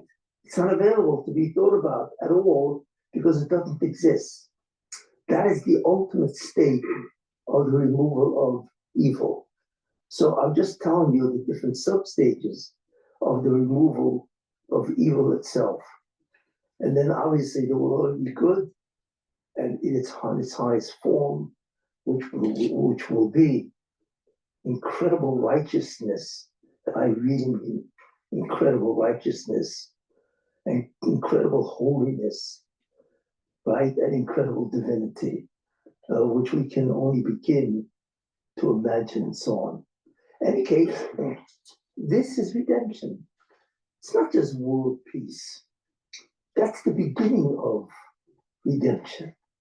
Redemption means to be freed from all kinds of negative concepts and ideas, and certainly human behavior. Okay, so we have a handle on Geula, redemption. Now, of course, to us, it means very simple, the end of exile, right, obviously, the introduction or the rebuilding of the temple, right? For anyone struggling with dementia, do not drink cold water. You've probably heard that memory loss is all about aging, right? You might think that. Right. The restoration of the divine presence, the Shekhinah. And of course, it means the restoration of the Jewish people to Torah greatness. That's certainly part of the redemption, you see. And once the Beis Hamikdash is rebuilt and so on, then of course you have Mashiach. And as I mentioned last time, or whenever, we are now in the beginning of the Messianic age. And I talked about that. I think it was a previous year, last year, whatever. That Aschalta de Geula, the beginning of redemption, has started. And I mentioned November 5th, which is the election. And I will show you what that means shortly, what's really happening in that sense. Okay, so we now have a handle. I brought you up to speed in terms of what the Geula is. It's a generic idea, its specifics, and also the concept of evil and so on. Now, I want to tell you something which most people don't know. And so in a certain sense, it's a revelation. But I feel it will explain to you what is happening today in America, as you will see. Do you ever wonder, Moshe Aaron, why was there Aaron? Who was Moshe Rabbeinu really? And Moshe Rabbeinu obviously is the Mashiach, because his job, or what he was tasked to do, is Messianic, to take the Jews out of Egypt, which is to take them out of Golis, exile, to bring them to Israel, to give them the Torah, right? And introduce a whole different Kufa, period of time, you see. So that's Messianic. Who was he? He's Mashiach ben Yosef. That's really who he really was. And he would have been Mashiach if it wasn't for the sin of the golden calf. I've said that many times and so on, right? And therefore, once Jews sinned with the golden calf, he had to remove himself from that possibility. And ultimately, we have to continue the process, ultimately, to bring Mashiach ben Yosef. And then after Mashiach ben Yosef, of course, Mashiach ben David. But you ever wonder who's Aaron? But what's even more puzzling is not only, I mean, we know Aaron is his brother, it's obviously. But why was there a necessity for Aaron to join Moshe? Aaron wasn't just his brother. You know, some guy lives in New York and his brother lives in California. You know, they're brothers, but they hardly see each other and so on. Aaron was a fundamental fabric, key to the redemption. In fact, it would be interesting to know Moshe Rabbeinu, whatever you want to call it, had a speech impediment. So when Moshe Rabbeinu said to the Rebbe Shalom, I can't speak, how am I going to convince Parai? You know, I'm not a speaker, and so on. And it does require a gift of eloquence. So Moshe said, don't worry, Aaron will do it. It would be interesting to know, well, what happens if Aaron wasn't around? What happens if Moshe Rabbeinu didn't have a brother like Aaron? Well, okay, that's interesting to think about and so on. But what I'd rather think about is, who is he? Why was he part of the Messianic process? And he was. Aaron was a critical figure in the whole redemption process. Now, I'm not looking at Aaron as a Kohen Gadol. You know, that's what Aaron was gifted with, that enormous matana, to be the Oved, to be the one who was the chief service operator in the Beis HaMikdash. I'm looking at Aaron initially, you see, who was part of the redemption itself. So the question then, who is he? And I will tell you who he was, okay? From a spiritual standpoint, people do not realize that there are two Mashiach ben Yosefs. That's what people don't understand. Not that they don't understand, they don't realize that. Aaron was Mashiach ben Yosef. But wait a minute. So is Moshe. And the answer is, you're right. There are two Mashiach ben Yosefs. Right. That's really what it is. So we find, therefore, Now, it's important that you understand what he's starting to set you up with. There are, according to Jewish tradition, there is a Messianic line that's coming from Yosef, and there's a Messianic line that comes from David. Now, most people understand the David line, but not the Yosef line. And he's going to weave in how Trump and Elon are the physical manifestation of this. Now watch. Mashiach ben Yosef has a partner. Where do we see this? It's interesting. You know, two Mashiach ben Yosefs, yes, because they basically both have individual jobs. And that's what it takes to end the Golus. You see, the job of Moshe Rabbeinu is to bring down the ore, to bring down the Shekhinah to the earth, to bring down the Shekhinah. Or is light, so to bring down the light, the energy of God's light. To the Jewish people. He was the giver of the law. Now we know that was his job. And therefore he received the Torah, because that's his job. His job is to interface with spirituality, with God, divinity, and to bring it down almost like a filter to mankind. You need that's a special type of work. You need a special type of neshama for that, the highest levels of prophecy. And that was his job, you see? But there's a second job, which is interesting. And job is what? Okay, the divine is now down. But how do you broadcast it? How do you transmit it to man? You see, we're not looking at one person. We're looking at the entire Jewish people. Or we're looking at the entire mankind. Don't pay anything to fix your roof. New York City homeowners can get a free roof while paying zero out of pocket. Saving. Or we're looking at the entire mankind. Who transmits? You see, that's a special job. That needs a speaker. Right. So Moshe Rabbeinu's job didn't require him to have eloquency in speech. It did require him have the highest level of prophecy. You see? But Aaron HaKohen's job was also Mashiach ben Yosef, was to bring these ideas to the Jewish people. And like the Gemara says, he's the main figure in the transmission of the oral law. Aaron HaKohen. The whole Torah was really, when you think about it, was transmitted not from Moshe Rabbeinu. Moshe will bring it to Aaron, and then Aaron would bring it to the elders. And there's all Gemara in the Eruvin, how it was transmitted. But Moshe taught it to Aaron, right? And then Aaron taught it to his sons, who then taught it to the 70 elders, whatever it is. But the one who transmitted, who made it known to Klal Yisrael, is Aaron HaKohen. Now, what is interesting is, wait a minute, that's very interesting. If Moshe was the main Mashiach ben Yosef, then Aaron would not have been as great as Moshe. But it's a very interesting posik, you see, in Vo'era, you see, where it says, and God spoke by Moshe Lemor. That's what the Aaron. Whenever the Moshe speaks, it says, and God spoke to Moshe and Aaron. Fine. But in one place it says, and God spoke to Aaron and Moshe.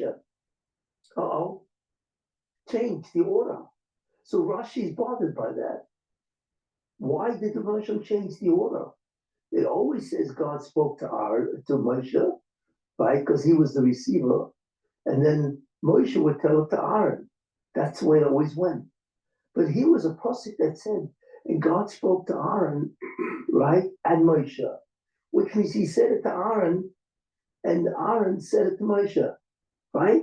Uh-oh, what does that mean? So Rashi says that. Rashi says, Shkul benim, they were equal. That's the mistake that people make. Aaron was not a subsidiary. He was not inferior in any way to Moshe Rabbeinu. He was as holy and as great as Moshe Rabbeinu. It's astounding. You know what that is? Shkulamehim. They were equal. And the Torah shows you by saying, well, it could have been, and God spoke to Aaron, spoke to Moshe. That is the limud. That is the lesson. That's incredible when you think about that. So then what was the difference? The difference was the roles that they played, you see. But the reason why they were equal is because they were both Mashiach ben Yosef. Right. There are two Mashiach ben Yosefs, correct. They both had the job of what? Of bringing holiness, Torah, to the Jewish people. Except it requires two sub-roles, one to receive and the other to transmit. So therefore they have different talents and abilities. Most people never heard of this. What? There are two Mashiachs? But that's what it means. Shkulamim, they're equal, you see. So we now know something very, very interesting. That the job of Mashiach ben Yosef is had by two people, not one, you see. Now, sometimes we know who the one is, less often we know who the second one is. But there are always two people, individuals, who have that role. Okay, I hope I didn't shock too many people by saying this. In any case, and now we understand the dichotomy, or the fact that there are many dualities here, because you're really looking at two different roles, and so on. And I'm not going to analyze that, because that would be too difficult. But let me just point out some of the different roles. Okay.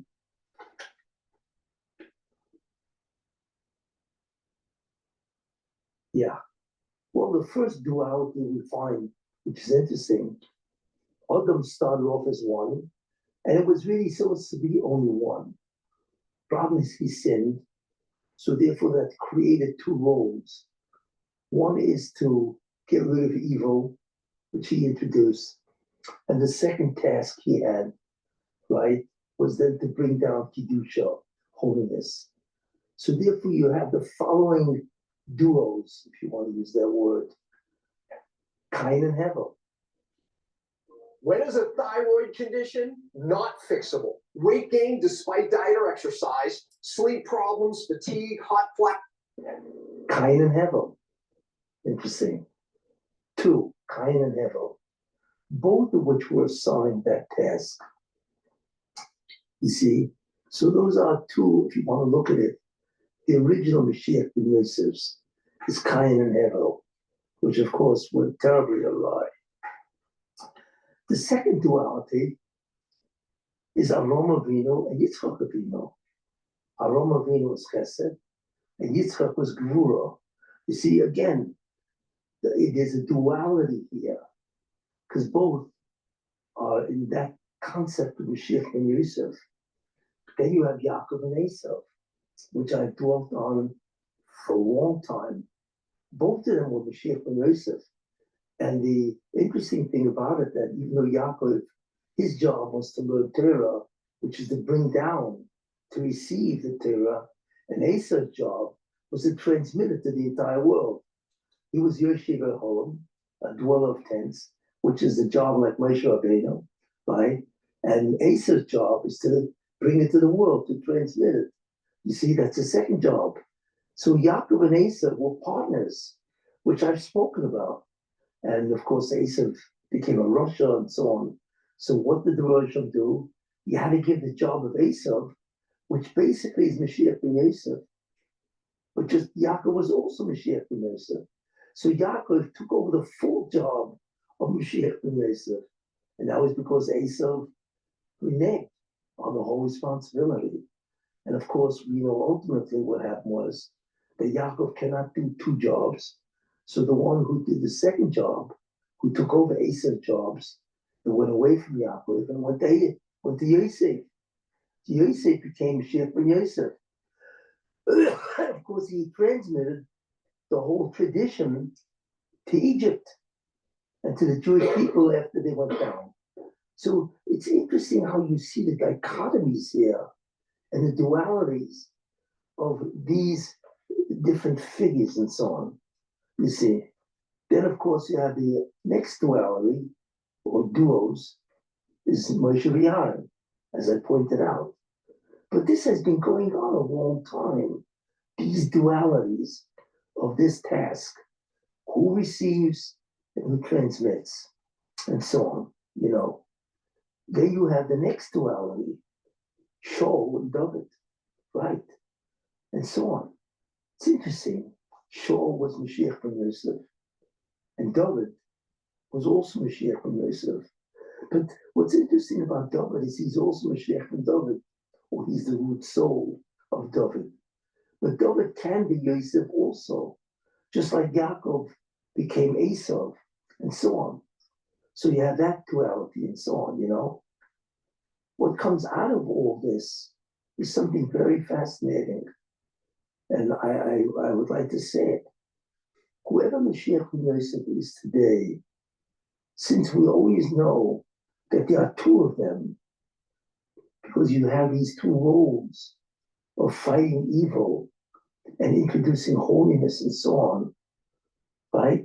It would seem that whoever's going to be Mashiach ben Yosef today, there will be 2 of them, right? Not 1, but 2. Because that seems to be the setup of Mashiach ben Yosef and so on, you know. This is what we see and so on, you know. Now, one thing I'd like to mention, which is very interesting, you know, is that there is a 3rd Mashiach, which is really Mashiach ben Yosef, but it's sort of like a part of the idea of Mashiach ben Yosef. Who was that? That was Shimshon. Shimshon, the great, the Novi Shimshon, that's what he was. Of course, we know him as, you know, phenomenal strength and so on. But he was an incredible Baruch HaKodesh and so on. And he was called Mashiach ben Dan because he comes from the Shevet Dan. In fact, when Yaakov was giving out the brachas, right, he refers to Shimshon because he thought he was the Mashiach. You see, because he was Messianic. He had tremendous koyach to destroy evil. You see, the problem was, which is always a problem, is that he was ensnared by the Satan with a wife in other Plishtim and so on. And whatever, he obviously sinned, whatever, and he wasn't ready for that. So he failed. So that's when Yaakov Avinu realized, so first he gives a bracha about Dan, Yaakov Avinu, and by faith, that the Dan will be in many ways a redeemer. But then he realized, Ruach HaKodesh, that Shimshon didn't make it as Mashiach ben Dan, which is really Mashiach ben Yosef. And therefore he says, L'shioscha k'bith Hashem. We wait for your salvation. You see, but there is a sub-heading of Mashiach ben Yosef called Mashiach ben Dan. Well, part of the problem, when you think about that, is Mashiach ben Yosef, Yosef HaTzadik, without getting into it, sinned for Tifa's wife. Okay, he sinned at a certain level. It wasn't completely clear of that incident and so on.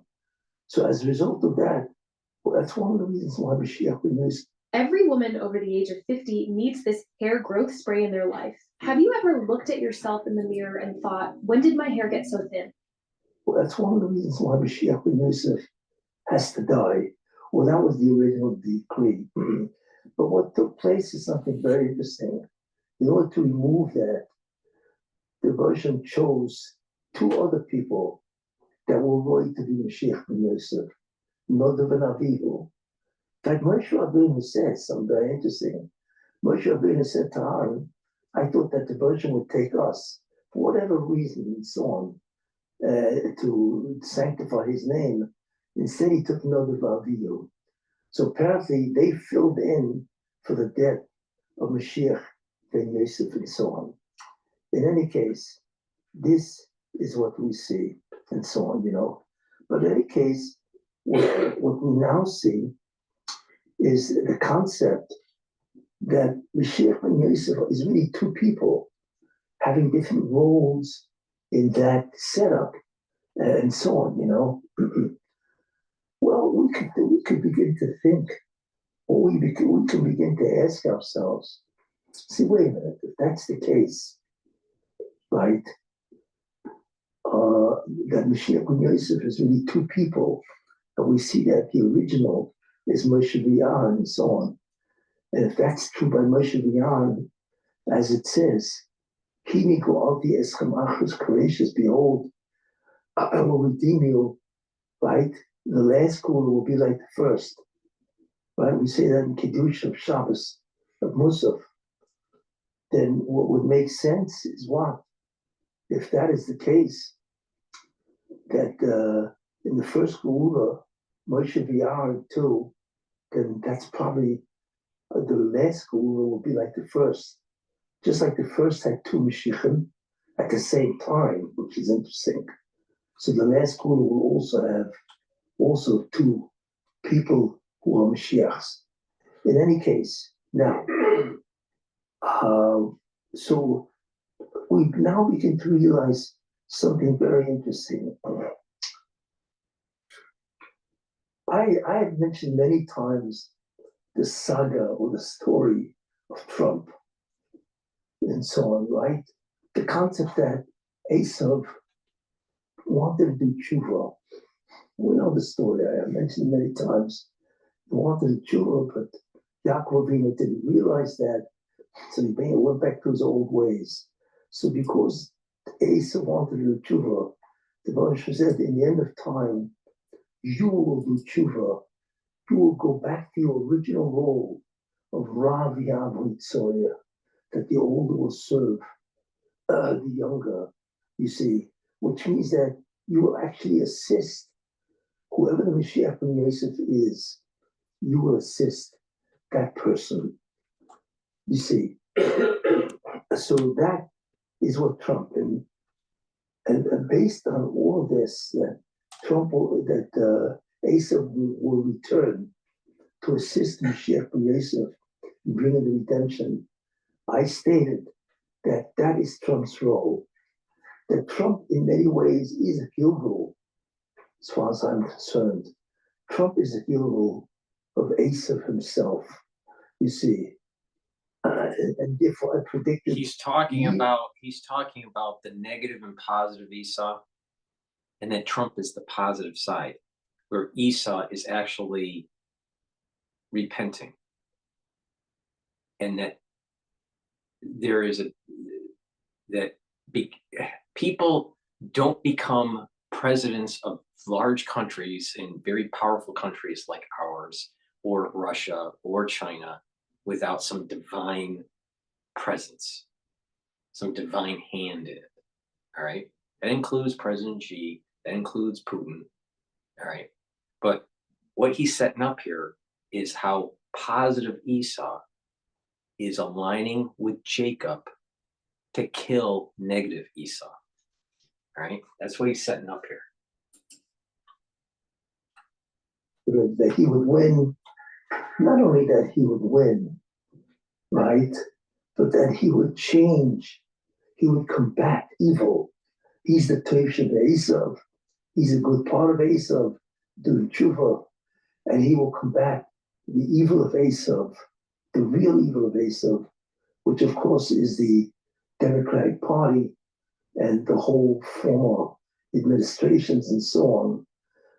And that he would combat them, and it all happened. Everything is basically coming through what I had predicted based on these ideas and so on, you know. So that is a very important concept, you see. By the way, that's who Trump is. Of course, he's not Jewish. He's not Mashiach ben Yosef. Let me just pause right there and let me just push 3 products very quickly here. Please go to my store, the-studio-reykjavik.com, and get the ubiquinol. This is a very high bioavailable form of CoQ10. It will boost up your energy levels, help with the health of your mitochondria, and it's an antioxidant, so it's going to soak up free radicals, and it's neuroprotective. So please take this. It's synergistic with NAD+, and resveratrol and C60. Now, resveratrol you should be taking every day. Again, this is an antioxidant, soaks up free radicals. It helps with mitochondrial health, and it helps to get rid of cells that are in senescence. Once you get rid of those cells that are in senescence, tissues that can repopulate because of adult stem cells will repopulate, and your tissues will be younger because the telomere lengths will be longer. Please go to my store and get the resveratrol. And lastly, NAC helps to bring down anxiety, gets your body into parasympathetic mode. NAC also helps to soak up free radicals through higher levels, higher concentrations of glutathione. Glutathione is a very strong antioxidant. This is synergistic with C60, and this helps to detoxify your liver and your kidney.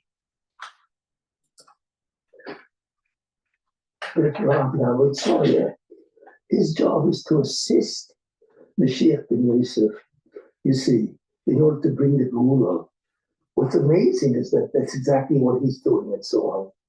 By the way, what's interesting, we've never seen it before. Trump is the most powerful president we've ever seen. Everybody shakes at Trump. Everybody wants to see this man. I mean, even before he became president. It's interesting that he says this, because that's exactly what the Prime Minister of Japan said when he met Trump. He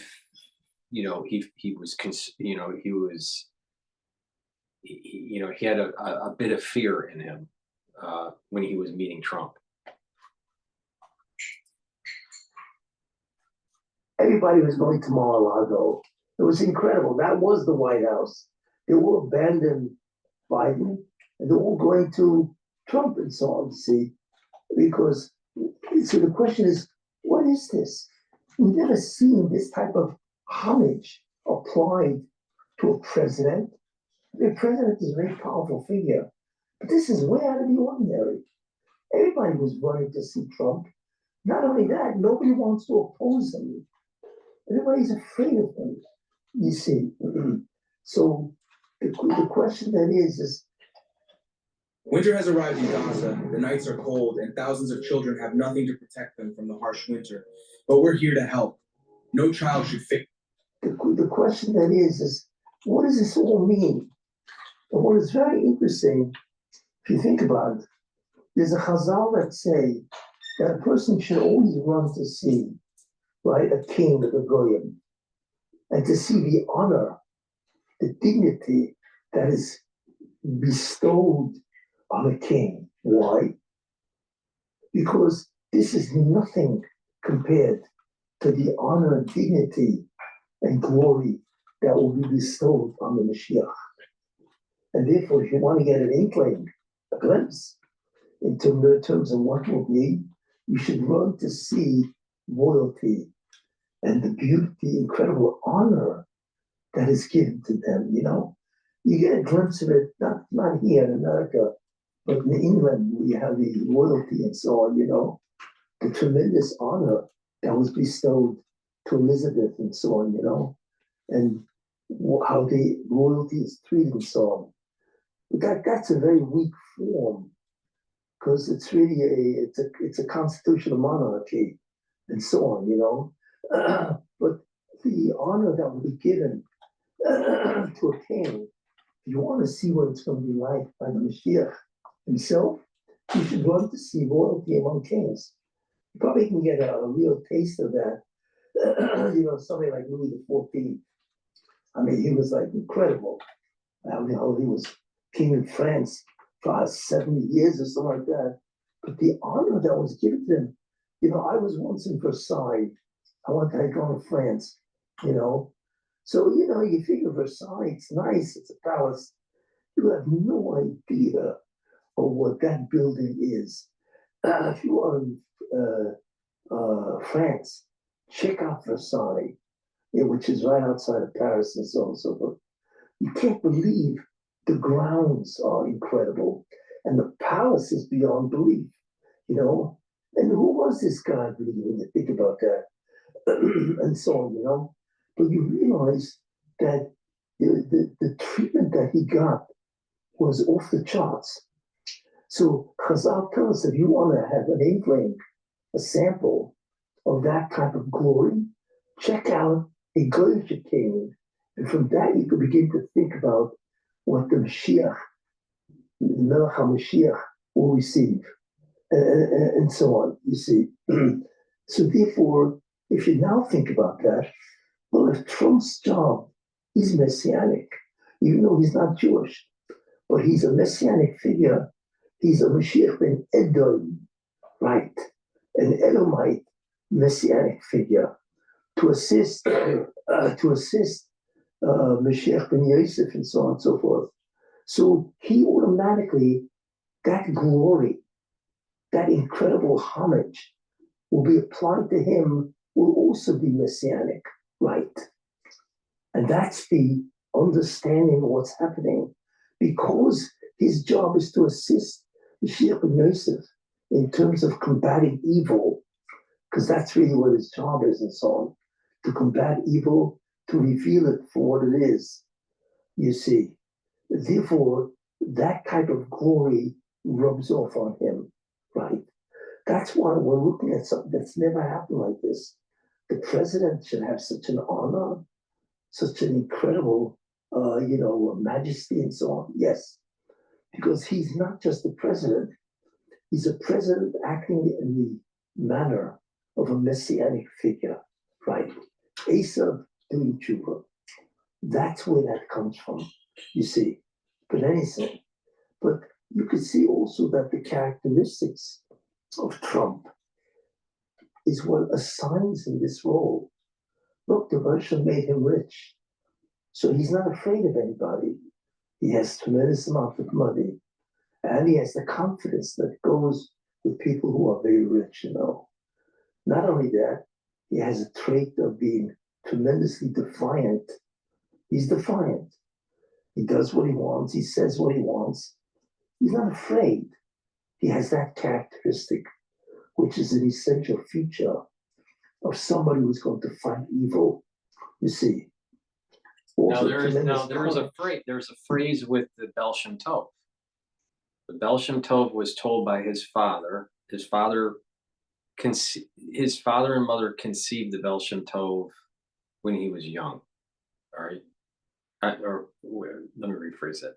The Baal Shem Tov's father and mother were old when they conceived him. So he was young when his father died. His father told the Baal Shem Tov, not to fear anything but God. All right. And so there's this famous Hasidic story that the Baal Shem Tov was able to get mysterious, mystical knowledge from Satan in the form of a werewolf. And the werewolf was hunting him down, but he wasn't afraid of the werewolf. And the Baal Shem Tov was able for the werewolf to throw up a key of knowledge that is tied to Kabbalistic and Hasidic thought. All right. So he did not fear Satan. He only feared God based on the warning that his father told him. All right. So that's just a little Hasidic story. But the point that he's making here, a big point here is that most people think Messiah, the Messiah. He's not talking about the Messiah. What he's talking about is there's different soul roots that have very important jobs to do during this long duration towards the Messianic era. And that there is a Messiah of Edom, which he's saying that Trump is. There's a Messiah of Joseph, and there's a Messiah of the David line. All right. The Messiah is going to be off of the David line. But these other Messiah-like individuals are key people as we march through the milestones towards the Messianic age. That's what he's saying. All right.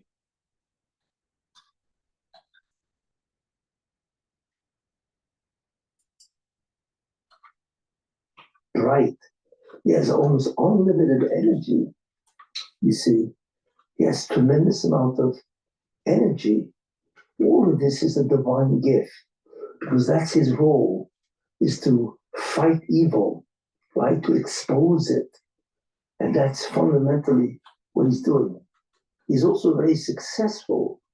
You know, even when he failed, that was basically to teach him a lesson. There's another concept that I don't think people know about that's important to know here. And there's a debate on the number. Every generation has minimum of about 5 or 6 people that could be messiahs. There's also interpretation there is as many as 30 in every generation. Now, out of that 30 or 6 could be some of them that are Messiah of Adam, Messiah or Joseph, Messiah of the David line. All right. So keep that in mind. Now, when people think the Messiah, that's off of the David line for sure. But these other key people are really important. Now, every generation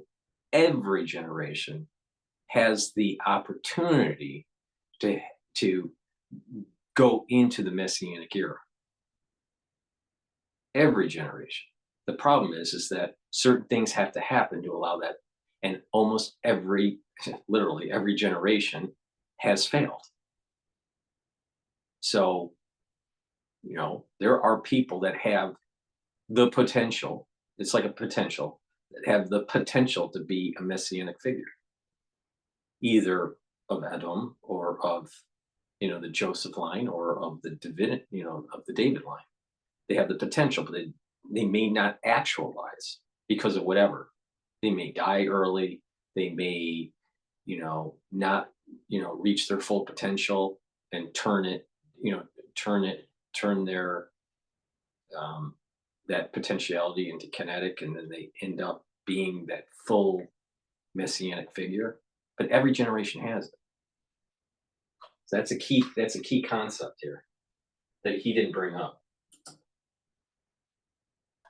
He's been a very successful, he's world known.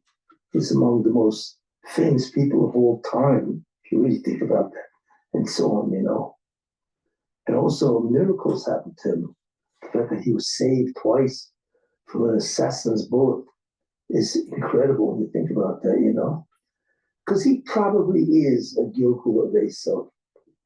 That's what he is basically, you see. And that's why I say that Aschalta the Gula started.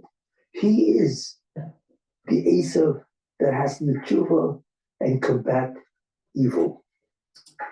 And this is why Trump is aligning himself with Jacob, and he's going against the Palestinians, and he's focused on destroying Iran, because that's exactly what positive Esau has to do to repent and align and be given blessing with Jacob and Ishmael. That is very, very interesting and so on. Like I say, his job, based on the divine plan, is to expose evil and so on, you see. Now, But let it's me, not only there's expose- about another 15 minutes of this video. Now, what celebrity doc that's out there that has not only helped you through the crisis of 2020, helped you navigate through the financial markets, but also has walked you through the metaphysics and the Kabbalistic perspective of what's going on in the Middle East? Dr. Drew, do you think he did it? No. Wizard of Oz, did he do it? No. The only one is Dr. Paul Cottrell. That's it. Full stop. The only one. And having the accuracy. But, celebrity docs keep on getting more and more and more followers. They put their stuff behind paywalls and make money more and more and more. But yet,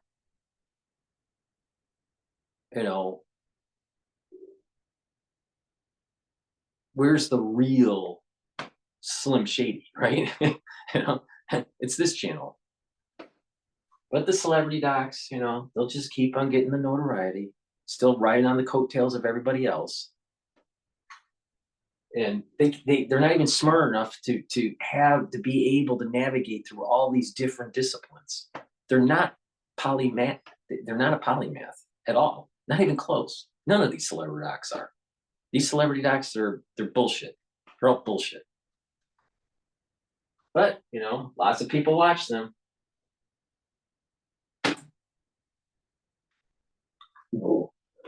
This is what Ivy League universities you can get into with a 3.6 GPA. 90% of students with a 4.0 plus GPA. Not only to expose evil, it's to expose evildoers. Who are the ones who do it? You see, and also how the depths of evil, which is being exposed now with this new program called Doge. So what the Russian has done is he has given him two interesting groups. The first group is his cabinet. He has had tremendous success in all his cabinet selections have been chosen. Because in order for him to be successful, he needs men of courage, including Tulsi Gabbard and so on, people of tremendous skill, assertiveness, aggressiveness, that really are sincere about changing America. How many times as a cabinet figure, a nobody, right? He's weak, he's timid.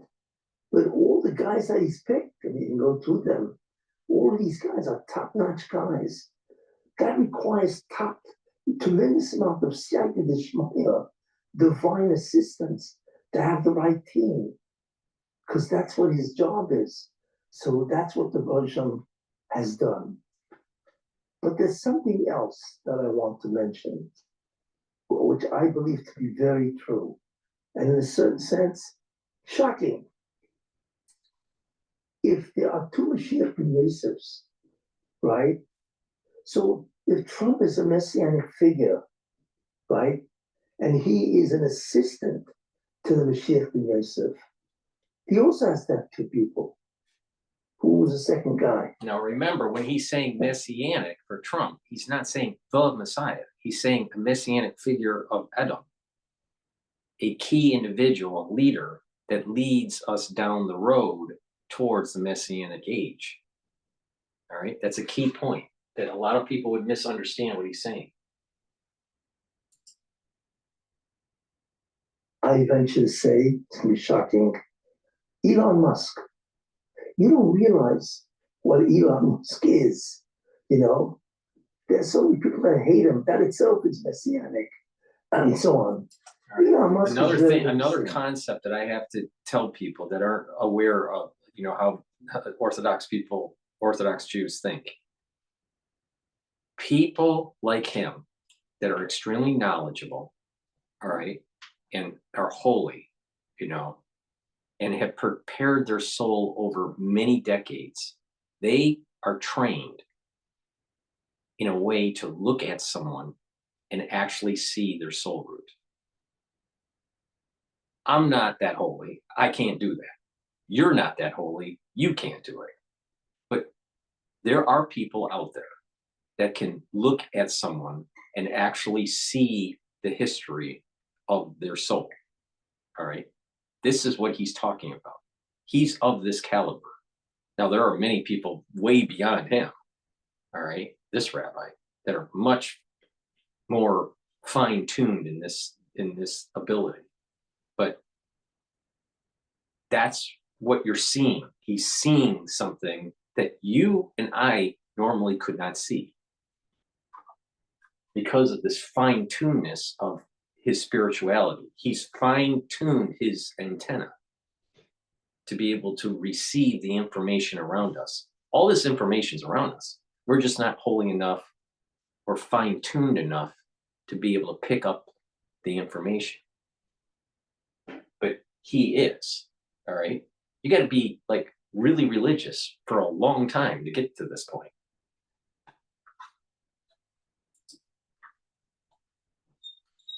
Do you have any idea? He's the world's richest man, $450 billion. That is unheard of in the annals of history, right? $450 billion. He's certainly the richest man in the world. He's probably the richest man who ever lived. You don't get that kind of money unless it's been divinely ordained. Why would God give this guy this type of wealth? Not only that, when you look at Elon Musk, okay, you realize it's incredible, you know. Are these 5 feminizing foods in your kitchen? Let's uncover the foods no man over 40 should ever eat if he wants to lose.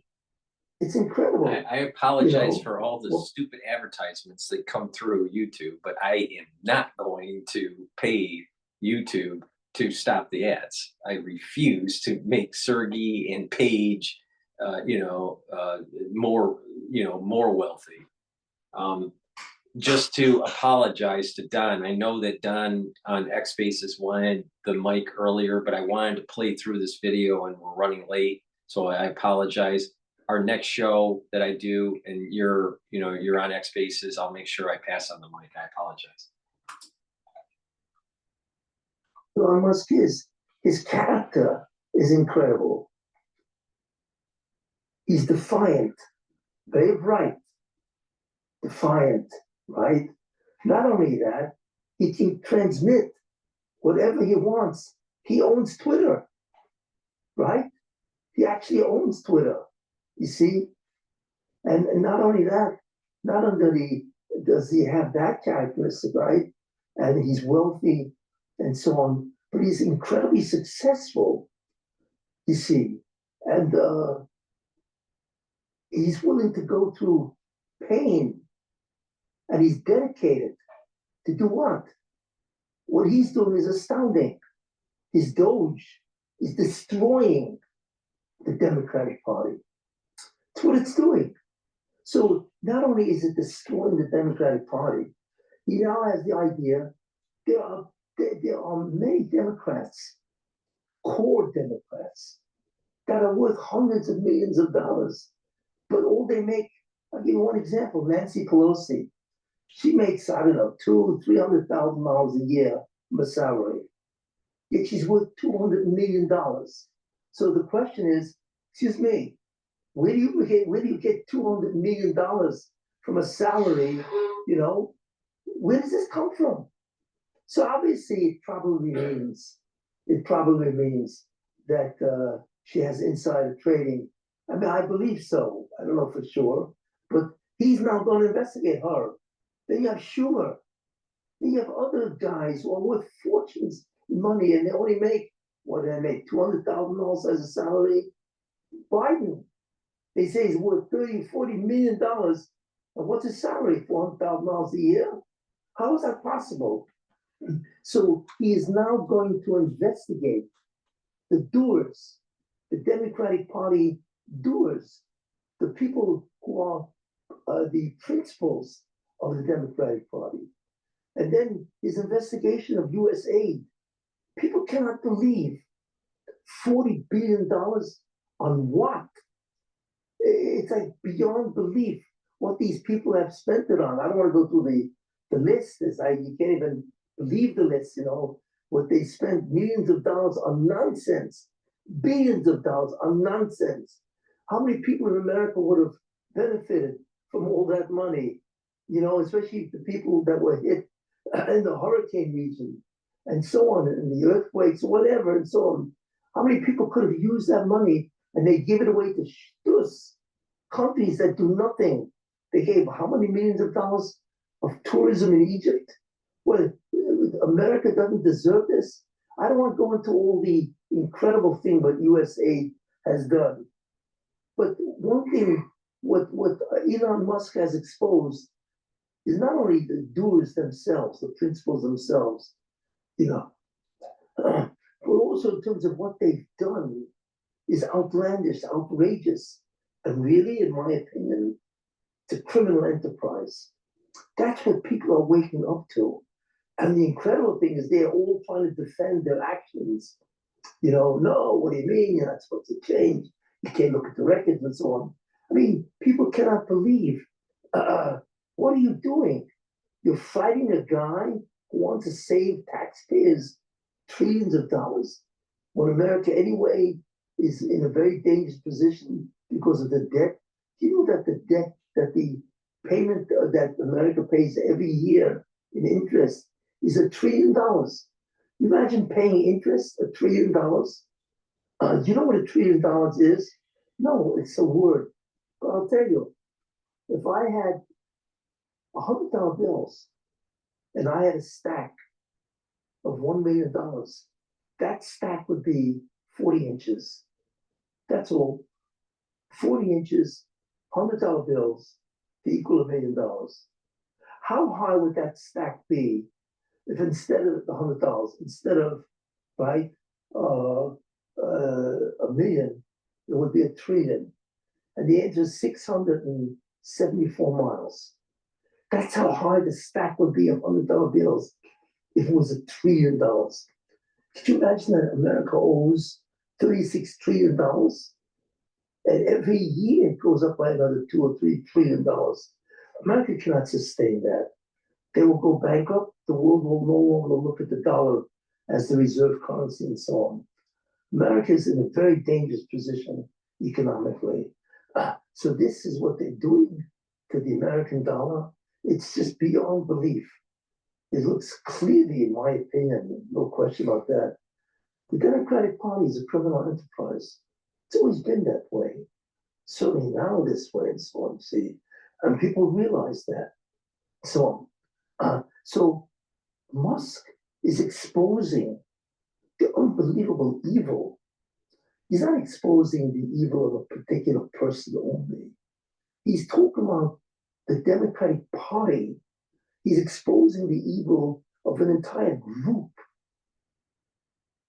of people. Oh no, we're embarrassed. We screwed up.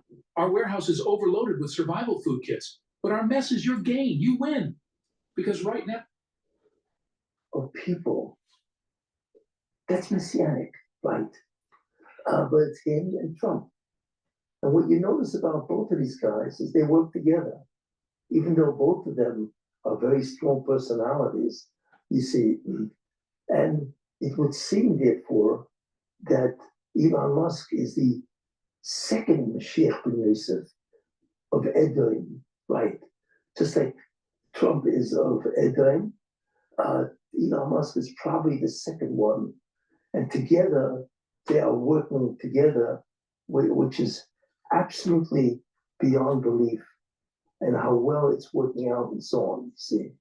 In any case, so these are very important ideas. And he doesn't bring up the term fractal, all right? And he doesn't really explain it very well, but there's a little bit of a fractal going on here. You have the Palestinians demonizing the Israelis because the Israelis are moving towards a Messianic age. And guess what? The Palestinians are going to get the shit end of the stick. That's for sure. There's going to be a destruction of Iran. The theocratic regime of Iran will be destroyed. All right.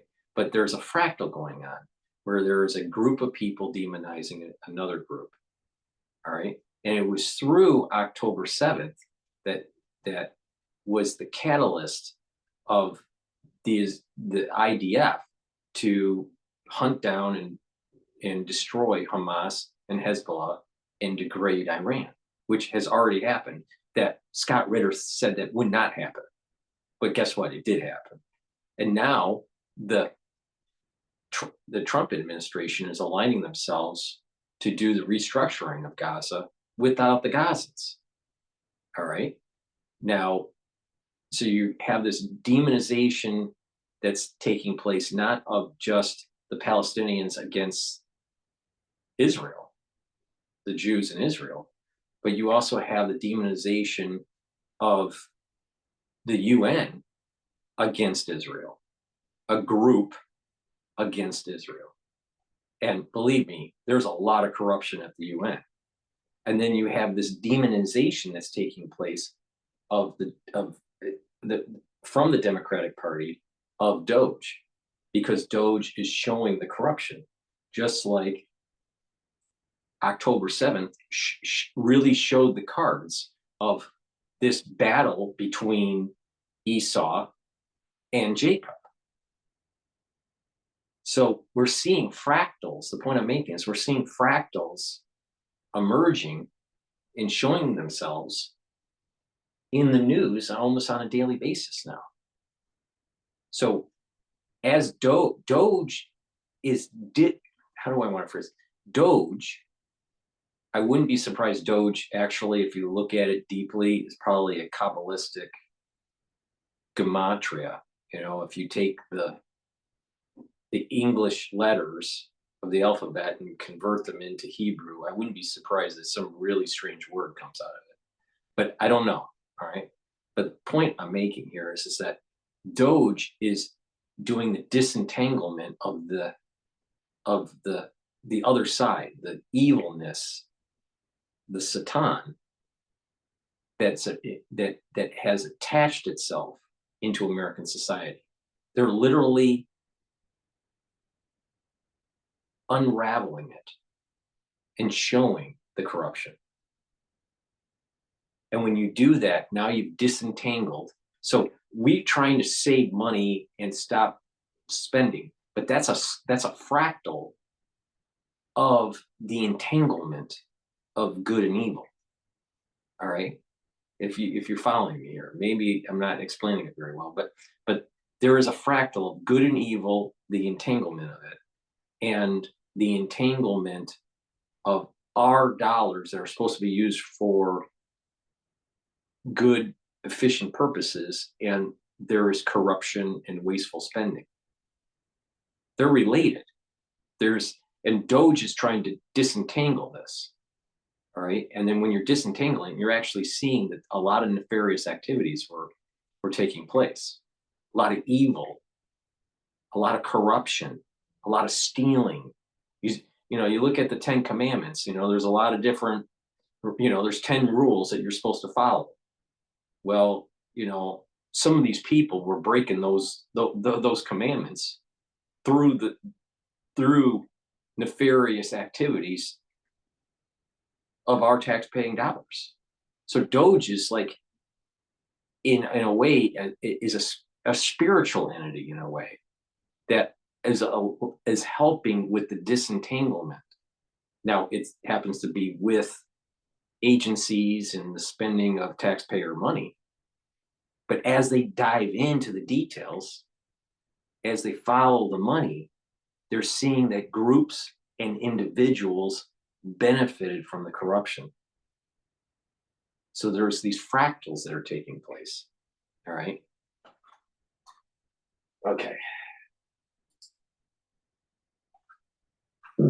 What they are doing is not just destroying or opposing an individual member of the Democratic Party. They are ripping to shreds the credibility, the legitimacy of the whole party itself. That's what they're doing. And really, when you think about that, that's exactly what the task is of Mashiach ben Yosef, especially the assistant to Mashiach ben Yosef, which is really what Esav is, which is interesting, and so on, So this is is that the depths, the disgrace, and the treachery of the Democratic Party is being revealed totally by Trump and Elon Musk. Which is really fascinating when you think about that. So we are watching a Schalta de Gula slowly play out. That Trump and his partner, Shutef, whatever, Elon Musk, are destroying the principles of the Democratic Party. Okay, and he's revealing the extent of chicanery, falsehood, right, and theft of this party, and the evil that they've done to the average American taxpayer. I mean, it's beyond belief. One would expect almost that the American people would rise up, right? You don't have any idea how many years this has been going on, and nobody's done anything and so on, It's not years. It's not measured in years. It's measured in decades of corruption. Decades. Fraud. I heard this. The amount of fraud and waste and abuse of Joe Biden is. New York homeowners, if your roof is leaking, damaged, even if it's just old, you can save anywhere from $5,000 to $15,000 with a free. Of Joe Biden in his 4 years has been $1 trillion. Could you imagine that kind of a sum being wasted through fraud, through absolute stupidity and nonsense? Think about that. I wish he was healthier, but he's very, very unhealthy. But here's the reality of the situation. That $1 trillion, can you imagine every single veteran and every single person that is, let's say, 65 and up that has retired would have better benefits, a lot better benefits. All of their medical care could be taken care of. All of their medication taken care of. Job training for our vets, homes for our vets that need them. Every single one of them. If we weren't wasting $1 trillion a year,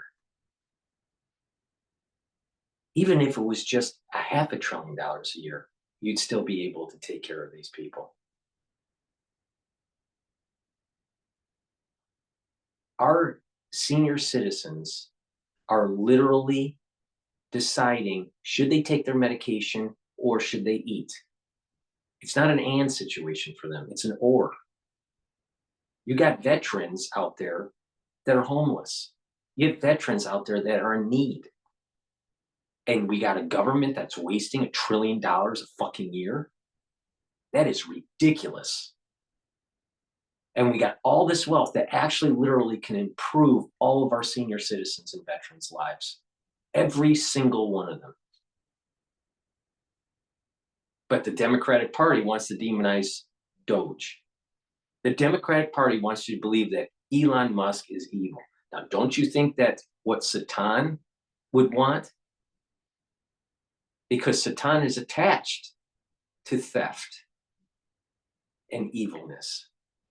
And they want you to think that the Satan and who Satan attaches to is good. And the other side's evil.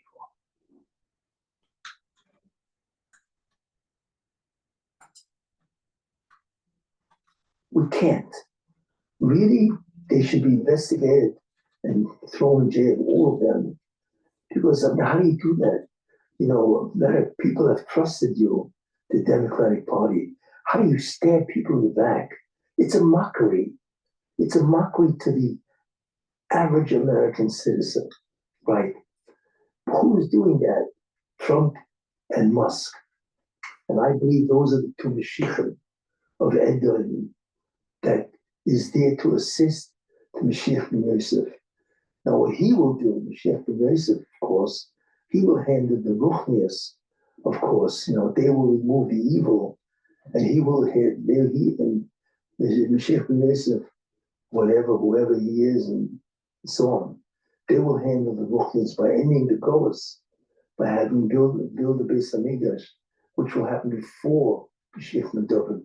The more actually says that, and so on. Okay, so there's three. So, all right, so this is something I'm learning here. So there's three. This is a series. This is a sequence that has to take place. So the Messiah of Edom, of Rome, has to do their thing to set in motion for the Messiah of Yosef. And evil gets killed off and the temple's rebuilt.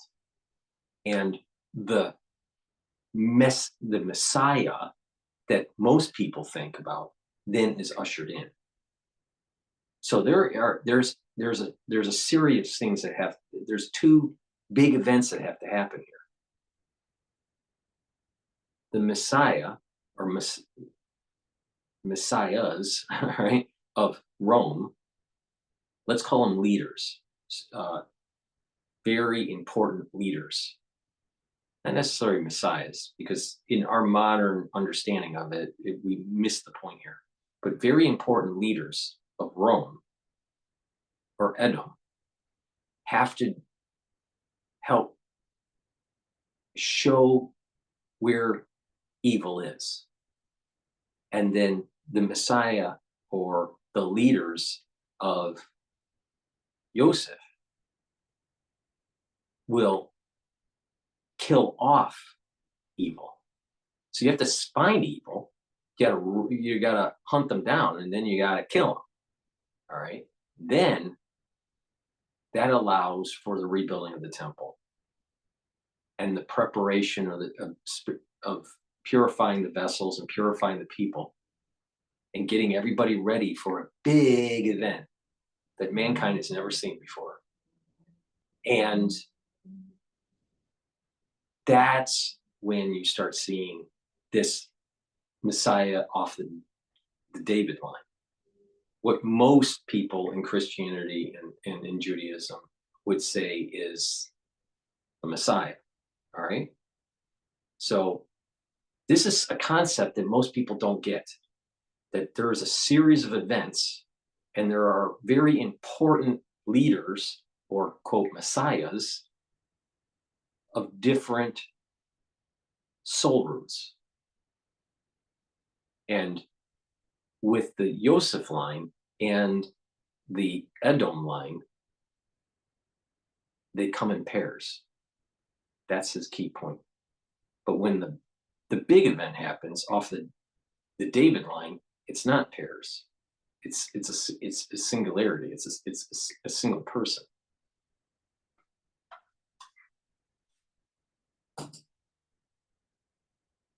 No. And then you're going to have Mashiach ben David. You see, because the real task of Mashiach ben Yosef is the revelation of the Nun Shari Bina, the 50 gates of wisdom. That is the Messianic light. That's really what the task of Mashiach ben Yosef is. And like I said, you have one who brings it down, which is the job of Moshe Rabbeinu, and one who transmits it to bring it to people, which is the second Mashiach ben Yosef, and so on. And then Mashiach ben David, he will execute. He's the executor of all this. He's the king. He will run Judaism as an unbelievable nation of prophets. And that's really what's going to happen. So there you are. We are actually seeing, but we don't realize what we're looking at. We are looking at two basic figures, of which is shocking the American people, who is destroying not a member of the Democratic Party. They are destroying the Democratic Party itself, the core sheker. They are exposing the principles as thugs, as conniving scoundrels and so on. And they are exposing, what they've done, how they've made fools of the American citizen, the American taxpayer. I'm not even going into Biden, what he's done. I mean, now take this one step further. Take this one step further for ones that have become pacifists or anti-Semitic. Do you think it really bodes well as these series of events start to take place? Now, how long does it take from Messiah of Edom to lead to messiahs of Yosef? I don't know. Maybe 50 years, maybe 25 years.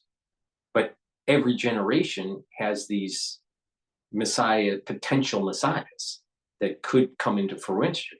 But certain things have to happen. And every generation, there seems to have been, some sort of failure, some sort of an abortion of the process. All right. But the point here is that there are these series of things that are going to happen. Now, do you think that a pacifist that's anti-Semitic, all right, a lot of these ones that have YouTube channels, all right, and they're exploding their anti-Semitism and getting followers and gaining monetary gain from it, do you think it's going to bode well as the Messiah of Edom starts to execute their particular mission that was blessed by God? Do you think that pacifism is going to play well? Of course not. And that's why I was saying in previous videos, the pacifists are going to be attached to negative Esau. And even though right now they are demonizing the Democrats or demonizing the corruption, they're pacifists and demonizing what's going on in Israel. Now, Israel isn't all lily white, for sure. All wars have war crimes on both sides. It doesn't matter how there's no such thing as lily white wars, all right? All right.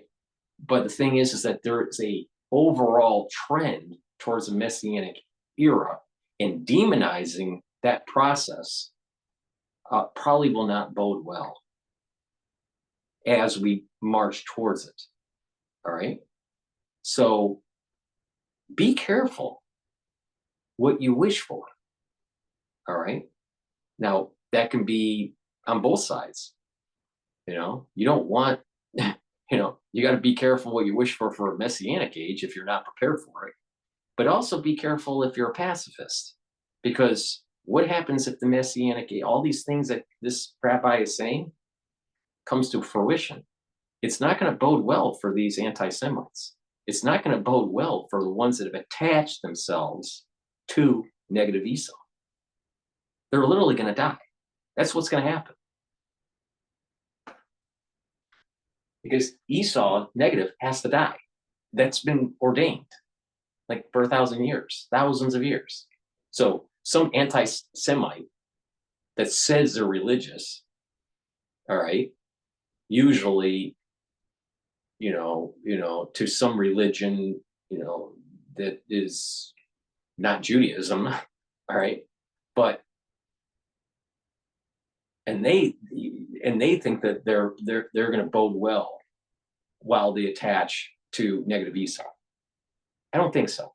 I don't think they're going to bode well at all.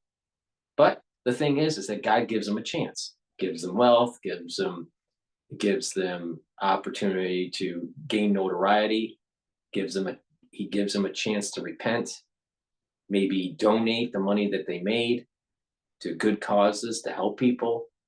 And that's part of their repentance. And so they go from negative Esau to positive Esau, and they'll align themselves with Jacob and Ishmael. That's one possibility. But the ones that don't, they're going to be killed off. They're going to be killed off because they've attached themselves with negative Esau. God's testing these people to see, as you get closer and closer to these events, and it gets to that 0 time, all right, and they haven't aligned themselves to positive Esau, they're going to die. They're going to be part of the mass culling that happens during this process.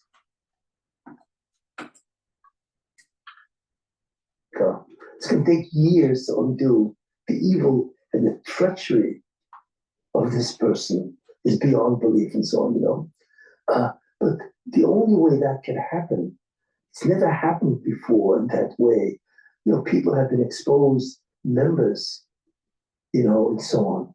But this is the party itself is being destroyed. And that is Messianic. And that's really the job of Mashiach, of Mashiach ben Yosef. And the one who does it for Mashiach ben Yosef is the Messiah, Mashiach of Edom, the Edomite Messiah, both, which I'm saying, is both Donald Trump and Elon Musk and so on. And now we understand something, which I've said before, we can ask a question. Why is Before he asks that question, it's really important. This is not some guy that's uneducated. He's a Ph.D. in psychology. But not only that, he's an ordained rabbi and he's Orthodox, all right? This guy is well knowledge on the subject matter. Not some person that picked up some Bible and maybe, studied the Bible for 10 years or went to some biblical, class and knows maybe some of the Old Testament and a lot of the New Testament. Not Bill Graham, not, some preacher, that has a mega church. This guy's got some serious wisdom. You can just by looking at him, you can tell. Now, obviously, I wish he was healthier, but unfortunately, a lot of these Orthodox Jews are very unhealthy. And that's why I get so upset, when they all have heart disease. But the thing is, because they have a lot to offer mankind, unfortunately, he's declining quickly. But the thing here is that this guy's got some serious wisdom that most people don't have. You think some average preacher that you turn on the TV and you listen on Sunday morning has the same wisdom that this guy has? And he is on the lower end of the wisdom scale. And look at how much he has. There are many rabbis that are like way above this guy. But unfortunately, many of them don't know English. So you get like a translation from what they're saying.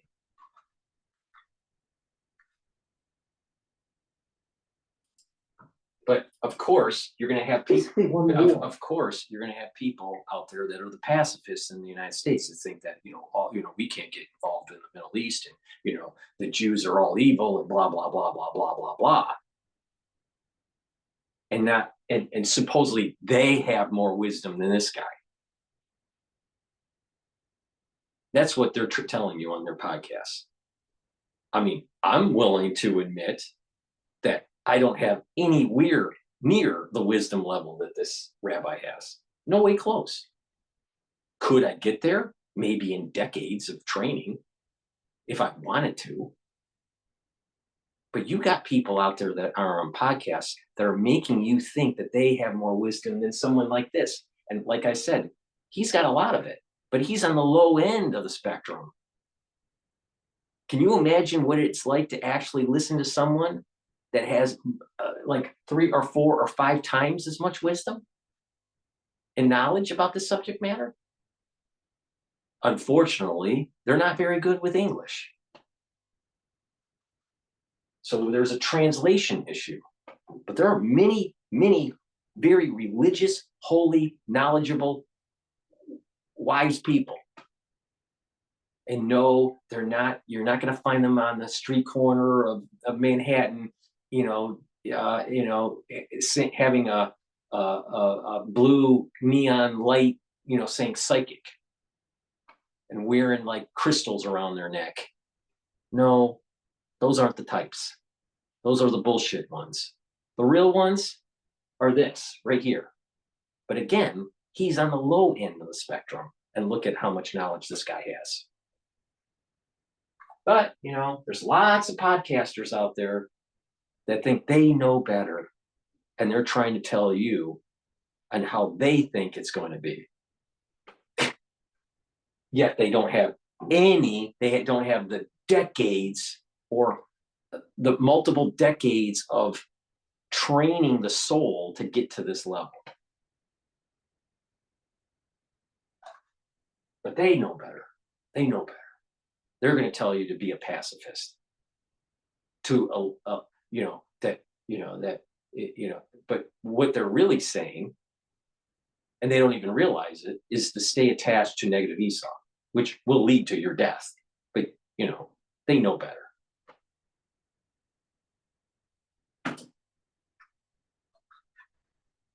If it's one war, there should be one day you commemorate, right? Since the last battle was fought on the 14th, so the 15th becomes Shushan Purim, right? So you have one day to celebrate. Why did Chazal make this distinction that there are 2 days to celebrate Purim? That's a very valid question. For anyone struggling with dementia, do not drink cold water. You've probably heard that memory loss is all about aging, right? You might think that. That's a very valid question, because we're not talking about many wars. We're doing one war. Just there was fighting in different places, and in Shushan there was another day of fighting. And if you make 2 days, and the answer is that when you level evil, when you destroy evil, you have to be aware of something, and you'll see what I want to say. You have to be aware of the fact that when you fight evil and you win, who or whom have you won against? So normally you win against a member of the evil group. Fine, groups, movements have evil members. So you fight the members and so on.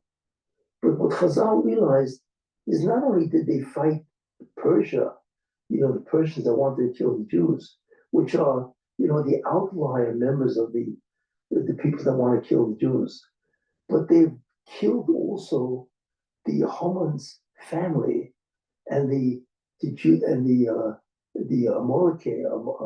Amalekis of Shushan, and that is the headquarters of the evil of Haman. But they realized if the Rosham has allowed us not only to kill the outlying evil people of Amalek, but also that people who hold from Amalek and what he wants to do. But he's also allowed us to kill the core evil, the headquarters itself.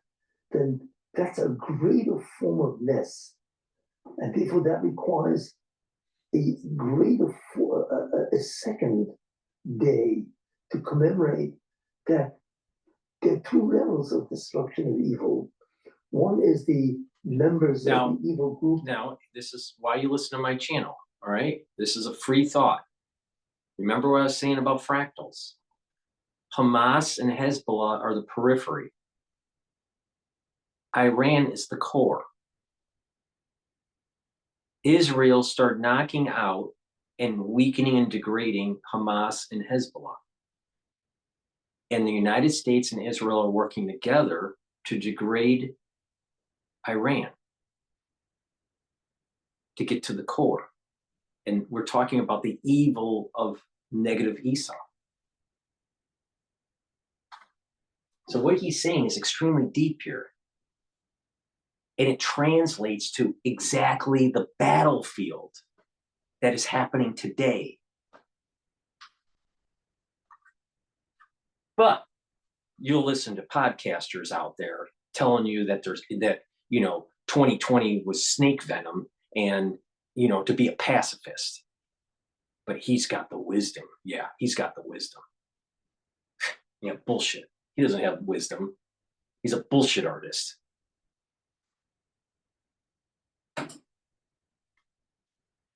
So, fine. So let's say fighting an army and beating the soldiers. But what happens if you can invade the actual palace and kill the king himself? That's a different level of victory. That's a nest, a tremendous nest, because it requires a permission by the Revolution to do that. And that's why you never really hear of Ramoli afterwards. Now, don't you think that if the United States actually decapitated the Ayatollah, that would have some sort of big significance in the region and have some sort of divine blessing? But there's a lot of podcasters out there that want you to be a pacifist. That's the last real, time we hear about Amaleki, who's in charge of being able to destroy the Jews and so on, But in any case, that's why they made 2 days. What we are witnessing is something highly unusual. And that's why it's Messianic. You created an environment in which I could discover who I really am. And that's why it's Messianic. We're not witnessing, where individual members of the Democratic Party are being vilified and proven to be nothing more than thugs and crooks and so on. See, we are witnessing the destruction of the party itself. That's the headquarters. We are witnessing the destruction of the core principles. These people that have stolen from the American taxpayer the actual principles, the main operators of the Democratic Party. We are witnessing that, you see, and we are therefore witnessing not only that, but they are being exposed as to what they did. If you want to understand what they did, how do you do that? I mean, where is your responsibility for the money that you've been collecting from the American public? Why do you do this to people? How do you take their money and give it to some country so they can have LGBTQ, whatever they have, right? Plays. For what? If you look at the roster of things that they gave money to, your blood boils. Because most of them are stupid. They're nonsense. And they have nothing to do with American interests. Nothing. And you realize that America has been had. That's really what it is. That America has been made fools of by a bunch of thugs. It's a criminal enterprise. That's what they're destroying. And this is only the beginning. He's only president for 4 weeks. He's got another, 3 years, and 11 months to go. Trump and so on, That can only happen if it's Messianic, right? And therefore, we are witnessing that, the destruction of the Democratic Party, you see. And the one who's doing such an incredible job, of course, is Elon Musk. Because Trump said, it's your show, do whatever you want. And he has tremendous, and the beauty of it is that he has one of the most sophisticated social media, Twitter. I mean, he could do whatever and say whatever he wants. Nobody can shut him out, and so on, you know. And Trump also had been granted a tremendous cabinet. That shows you God says to him, do it. Destroy this evil party that has destroyed the morals of America, the ethics of America. That's what they have done, you know. And I now give you permission and wherewithal to destroy them. And that's what's happening, and so on and so forth. And that's why I say the Aschalta de Geula happened on November 5th. And we are watching that. You see, the headquarters of evil, the Democratic Party, thank God Joe Biden is no more. And he will get his reward, quotes, what he did to the United States. And not only that, what he did to morality, and how much pain and agony and abortions that has been allowed under his jurisdiction and so on. In any case, you know, this is what we're witnessing. So the main thing is, hey, take heart. This is the Messianic process.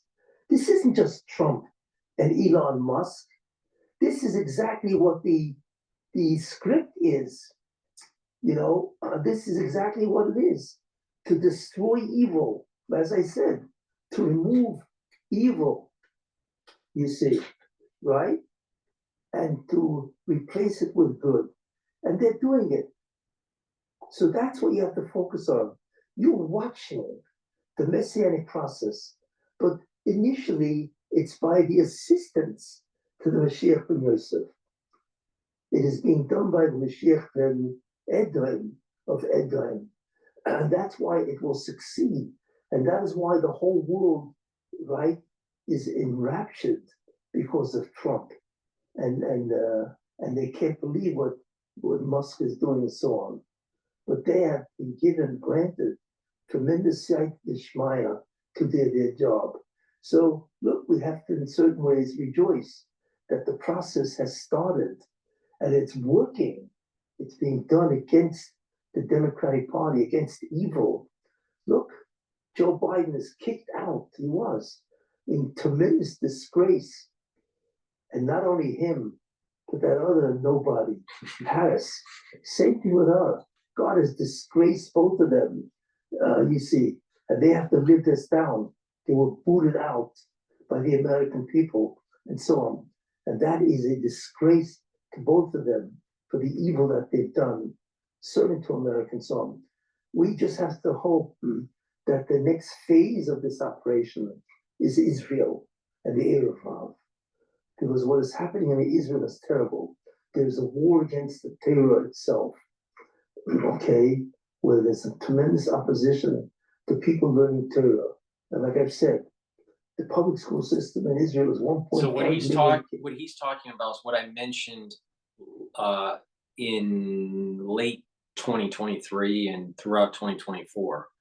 There's this fight internally in Israel. There's kind of a civil war taking place between secularism and observing Torah principles. And because of that,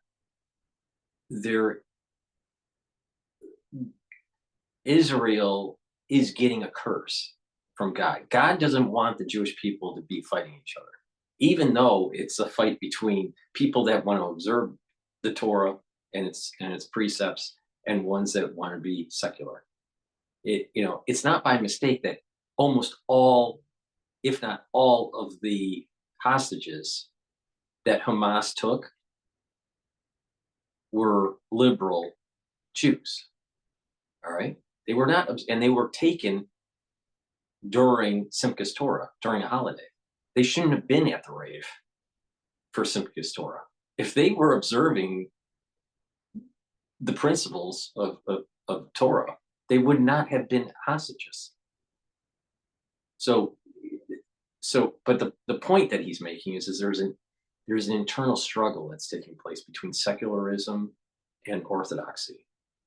Now, this whole Messianic age is going to move towards orthodoxy. It has to, all right, because the people have to be purified to be able to reboot the machine. Secularism is going to be dead. But the point here is that God has stated that if the Jewish people fight each other, there's going to be a curse. And that's what's happening. And that's what he's just describing here. So there's this internal battle, there's this fight. Now it gets more complicated. You have the international community that's siding with the secularists in Israel. Why? Because Satan knows that the temple can't be rebooted if the Jewish people are fighting each other. If the Jewish people are not fighting each other and they're observing the Torah principles, then it speeds up the whole Messianic process. The root problem that we're having in Israel is secularism.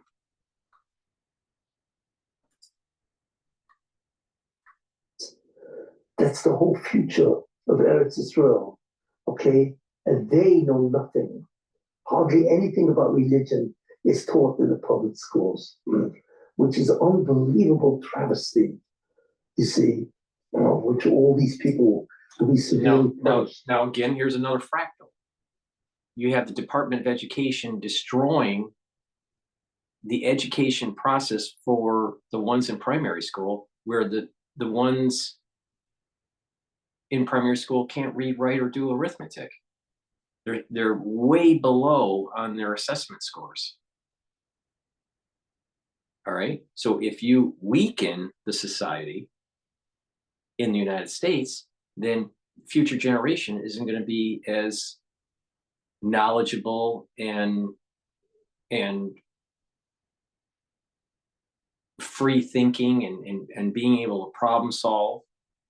But the same problem is happening in Israel. You promote the secularism, promote wokeism, try to demonize the precepts of the Bible, and therefore what happens is a big section of the society doesn't know what the laws are, what the laws of how to do certain things, the laws of family purity, the laws of kashrut, the laws of the Sabbath, right? So the same thing that's happening as a fractal in our educational system, weakening our young generation of, and the youth, and they're weakening their knowledge base. It's happening in Israel too, by the weakening the actual observance of the precepts of the Torah. Now, if you're a betting man, which I am because I play the financial markets, I would bet that secularism is going to fail. All right. Now,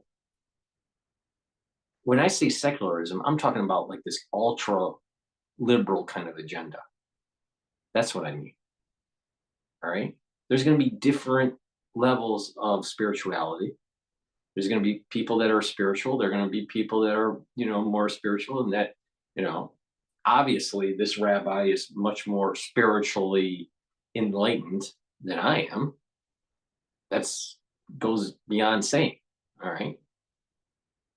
But the thing is that I would put myself in, the same bucket as the secularists in Israel, where they're demonizing Torah or demonizing the Bible. These secularists also are demonizing the New Testament. So the problem here is that there is infighting that's going on in Israel, where there's a curse that causes the whole Messianic process to slow down. Big problem. But we're seeing something similar happening in our own school systems. We're weakening the full potential of our youth because the school systems are failing them. They're not coming out with the right skill sets for the society. The same thing is happening in Israel. You have individuals that are losing the skill sets that they will need to reboot the machine.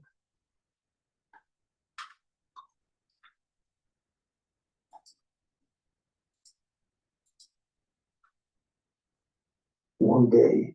So we have to hope that this will end and that the Supreme Court, which is really a tremendous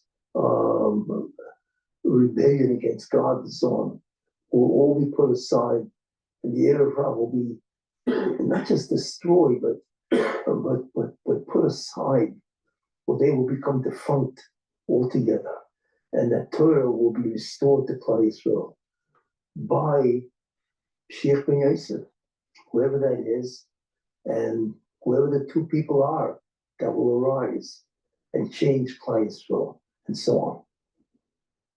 Thank you. Now, I'll tell you, that was some deep wisdom that he's saying.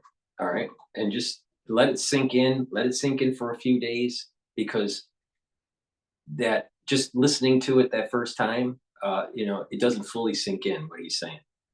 But if you let it, if you gnaw on it a little bit, like a dog with a bone, you're going to get more insight on what he's saying. It's pretty deep stuff.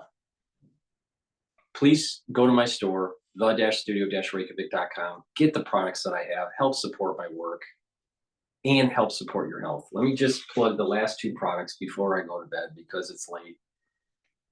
Please get the Boomer Boost. This helps to boost up your metabolism and increase your energy levels. It has 68 nutrients. Take a look at the label on my website to look carefully at the plethora of ingredients. It's a powder. You take a full scooper, you mix it with soft foods or filtered water or a shake or milk. Take it for breakfast or for lunch. Take it every day, and you're going to see within 72 hours, once you start taking this, your energy levels are really going to increase, and you're going to have, you're just going to feel like you have, additional vitality. So you're going to feel like you're going to want to work out, or you want to be more active now, and you're going to get better sleep. A lot of great benefits come out of this. It also helps to improve your heart health and your vascular health.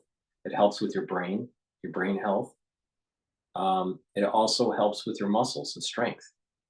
And again, it boosts up your energy levels and metabolism. It's a great way to lose weight. And it's also a great way to reduce your chances of diabetes.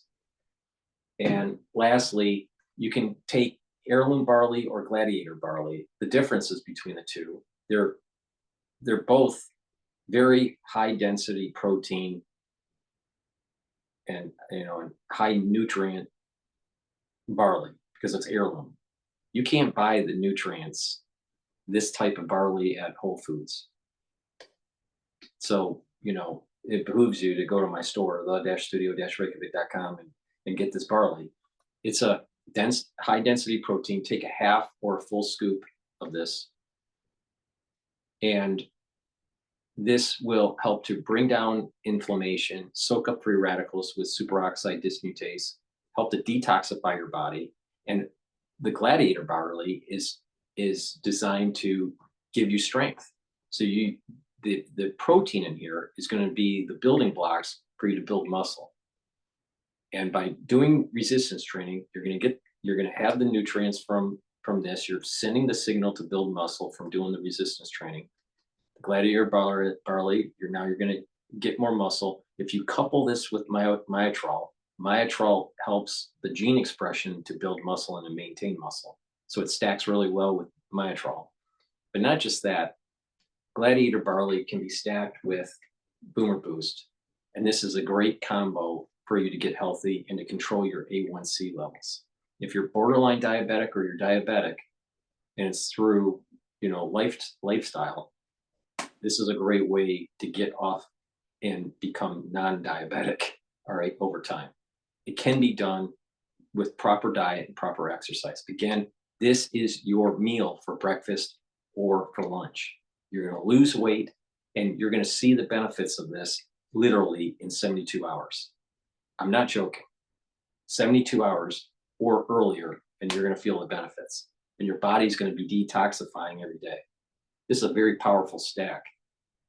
Now, I created a box called Longevity Boost Box, where you get the boost, the Boomer Boost, and the Gladiator Barley or the Heirloom Barley.